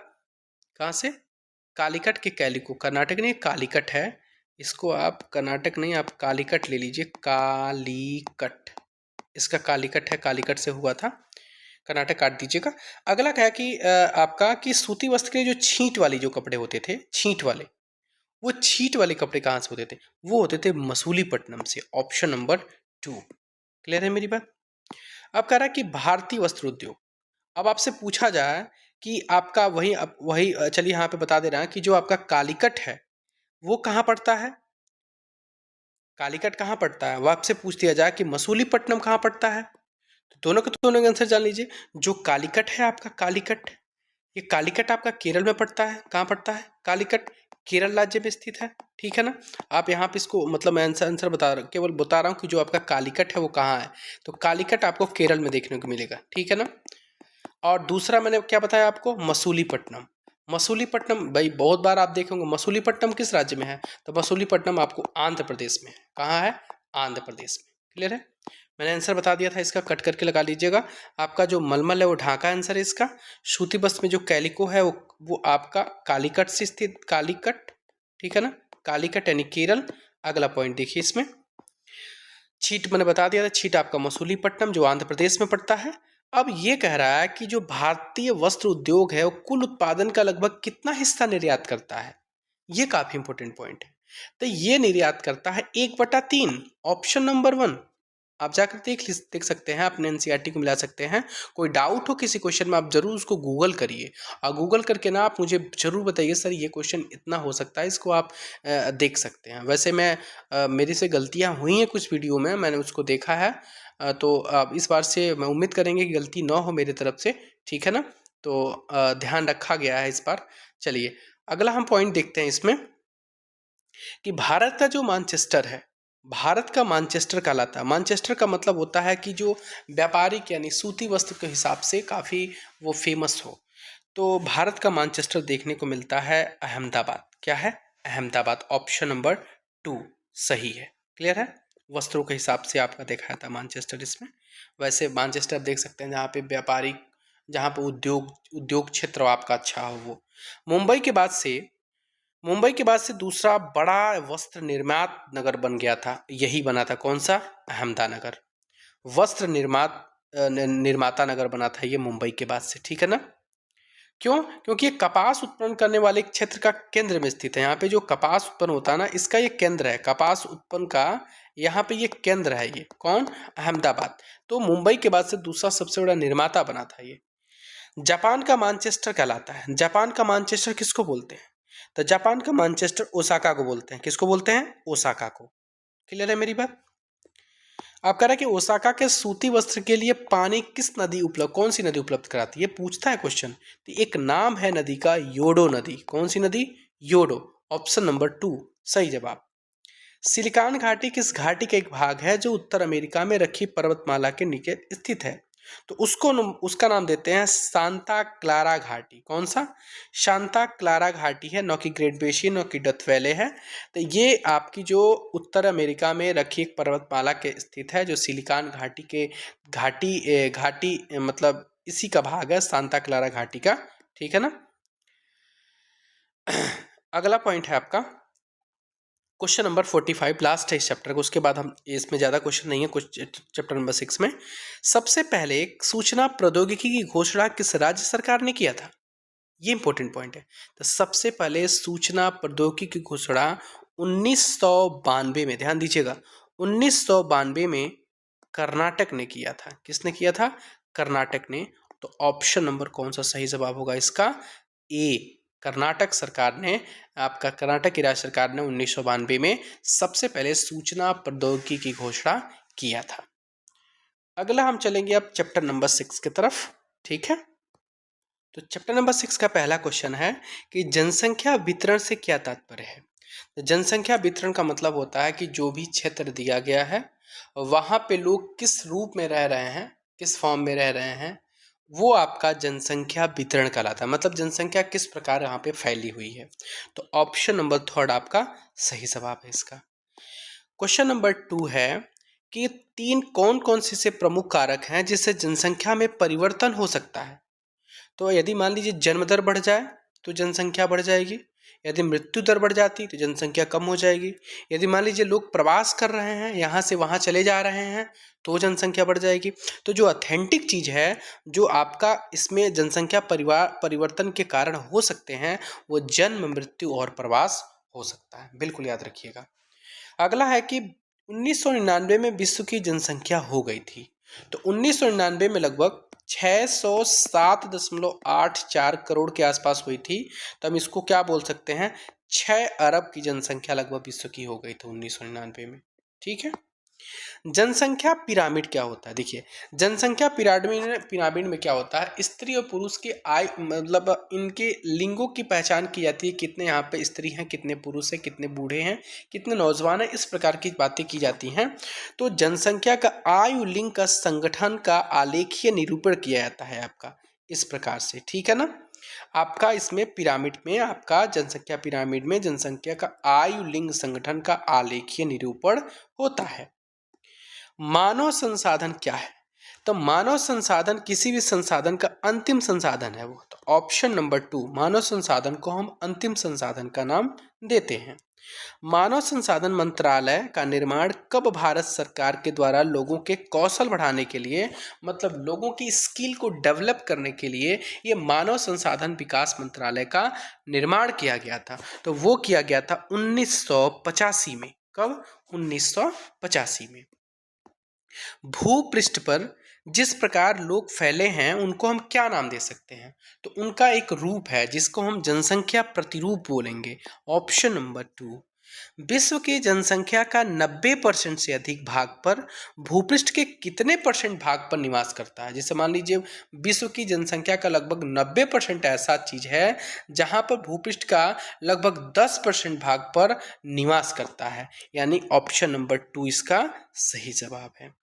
विश्व की कुल जनसंख्या का लगभग 3/4 लोग किन 2 द्वीपों में रहते हैं, तो आपको पता है एक तो कंफर्म है कि एशिया है, कौन सा है, एशिया, और एशिया के बाद से आपको पता है कि अफ्रीका होना चाहिए। तो अफ्रीका और एशिया ये 2 ऐसे महाद्वीप हैं जहां पे लगभग 75% जनसंख्या निवास करती है। 3/4 का मतलब कितना हुआ, 75% ही हुआ, तो 75% जनसंख्या आपकी एशिया और अफ्रीका में निवास करती है। 2011 की जनगणना के अनुसार भारत की जनसंख्या का घनत्व कितना है। ध्यान दीजिएगा, 2011 की औसत में नहीं पूछ रहा हूँ। यदि हम औसत की बात करेंगे कि भारत की जनसंख्या आपकी औसत की बात करेंगे तो 324 आपके एनसीईआरटी में दिया हुआ है, लेकिन 2011 की जनगणना की भारत की जनगणना की बात करें कि जनसंख्या घनत्व कितना है, तो वो है आपका मतलब प्रति किलोमीटर स्क्वायर पे कितने लोग निवास करते हैं, तो वो है 382। कितना है, 382। निम्नलिखित में से कौन सा मैदान में विश्व के सबसे अधिक घने बसे क्षेत्र हैं, तो आपको जो गंगा का मैदान देखने को मिलेगा, ब्रह्मपुत्र का मैदान नहीं है, यानी गंगा का जो मैदान है वहां पर फसलों का उत्पादन, वहां पे जीविका का क्षेत्र सबसे ज्यादा होगा, तो वहीं पे तो जनसंख्या निवास करेगी, तो ऑप्शन नंबर 1 आपका सही जवाब होगा। 1820 में जनसंख्या कितनी थी, तो 1820 में जो जनसंख्या थी ना वो आपकी 1 अरब थी। कितनी थी, 1 अरब। अब वहीं पे 1970 में बढ़कर के कितनी पहुंच गई थी विश्व की जनसंख्या, तो 1970 में जनसंख्या बढ़कर के 3 अरब हो गई थी। कितनी हो गई थी, 3 अरब। क्लियर है मेरी बात। अगले क्वेश्चन की तरफ हम बढ़ेंगे। अगला क्वेश्चन क्या कह रहा है,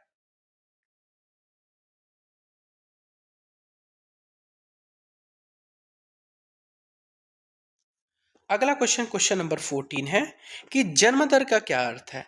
तो जन्म दर का अर्थ ये होता है कि प्रति 1000 व्यक्तियों पर कितने जीवित जन्म हैं। मतलब मान लीजिए 1000 बच्चों का जन्म हो रहा है, उसमें से कितने बच्चे आपके मतलब जीवित हैं, मरे नहीं हैं, जीवित हैं। तो या वो लड़की हो या लड़का हो, उससे कोई मतलब नहीं है। 1000 की पैदाइश यदि हुई है बच्चों की, उस बच्चों में कितने बच्चे जीवित हैं, वो आपकी जन्म दर कहलाती है। तो सेम इसका अपोजिट ऊपर आपका मृत्यु दर हो जाएगा। तो आपको आप पता होना चाहिए कि यदि 1000 व्यक्ति हैं उसमें कितने मृतकों की संख्या है कुल, यानी 1000 बच्चे पैदा हुए, इसमें से कितने बच्चे मरे हैं, वो आपके मृत्यु दर हो गई। क्लियर है मेरी बात। अब अगला पॉइंट हम देखेंगे, उत्प्रवास। उत्प्रवास का क्या अर्थ होता है।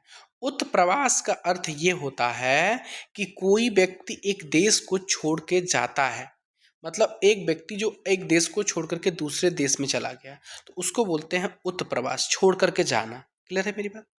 निम्नलिखित में से किन में जनसंख्या वृद्धि दर ऊंची है, तो आपका केन्या। कौन है, केन्या। आपका केन्या में जनसंख्या वृद्धि दर तेज है।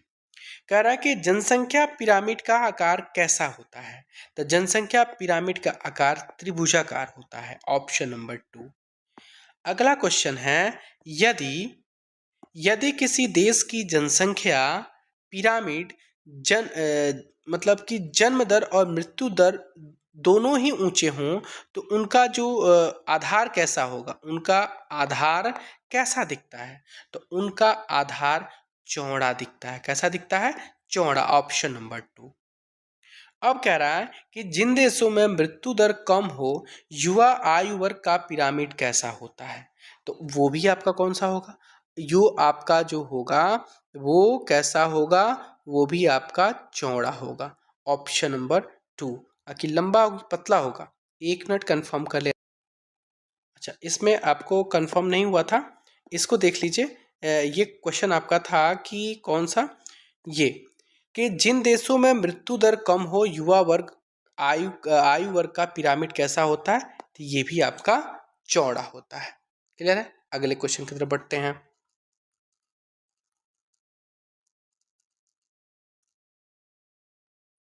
अगला क्वेश्चन है कि जो कम जनदर वाला जैसे जापान है, वहां पर देश का पिरामिड कैसा है। तो वो जो देश का पिरामिड है वो संकरा है।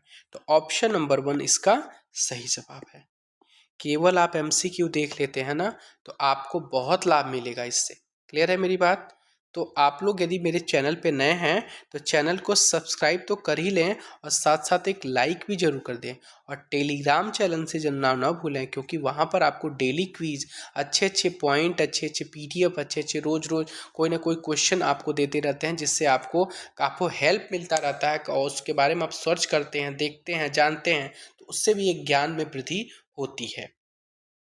अगला पॉइंट देखेंगे। अगला है कि प्रधानमंत्री कौशल विकास योजना। प्रधानमंत्री कौशल विकास योजना की शुरुआत कब होती है।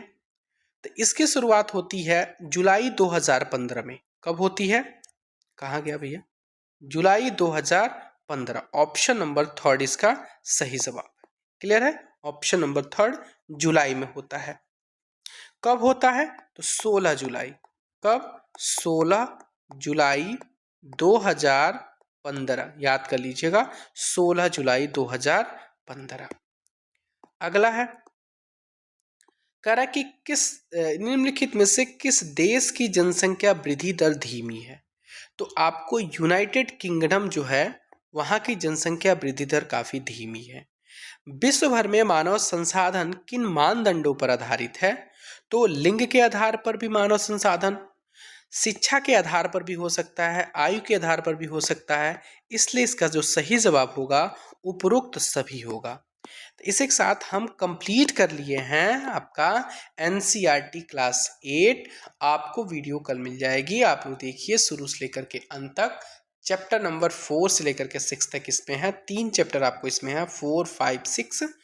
इसकी पीडीएफ आपको मेरे टेलीग्राम चैनल पे मिल जाएगी, जाइए वहाँ पे लिंक आपको डिस्क्रिप्शन में मिल जाएगा, ज्वाइन कर लीजिए। जो भी पहले की वीडियो नहीं देखें, जैसे मान लो क्लास 9th की वीडियो मैंने डाल दिया, क्लास 10th की वीडियो मैंने डाल दिया, उन सभी वीडियो को आपको देखना चाहिए और वहाँ पे उसका लाभ मिलेगा। ठीक है? Thank you so much.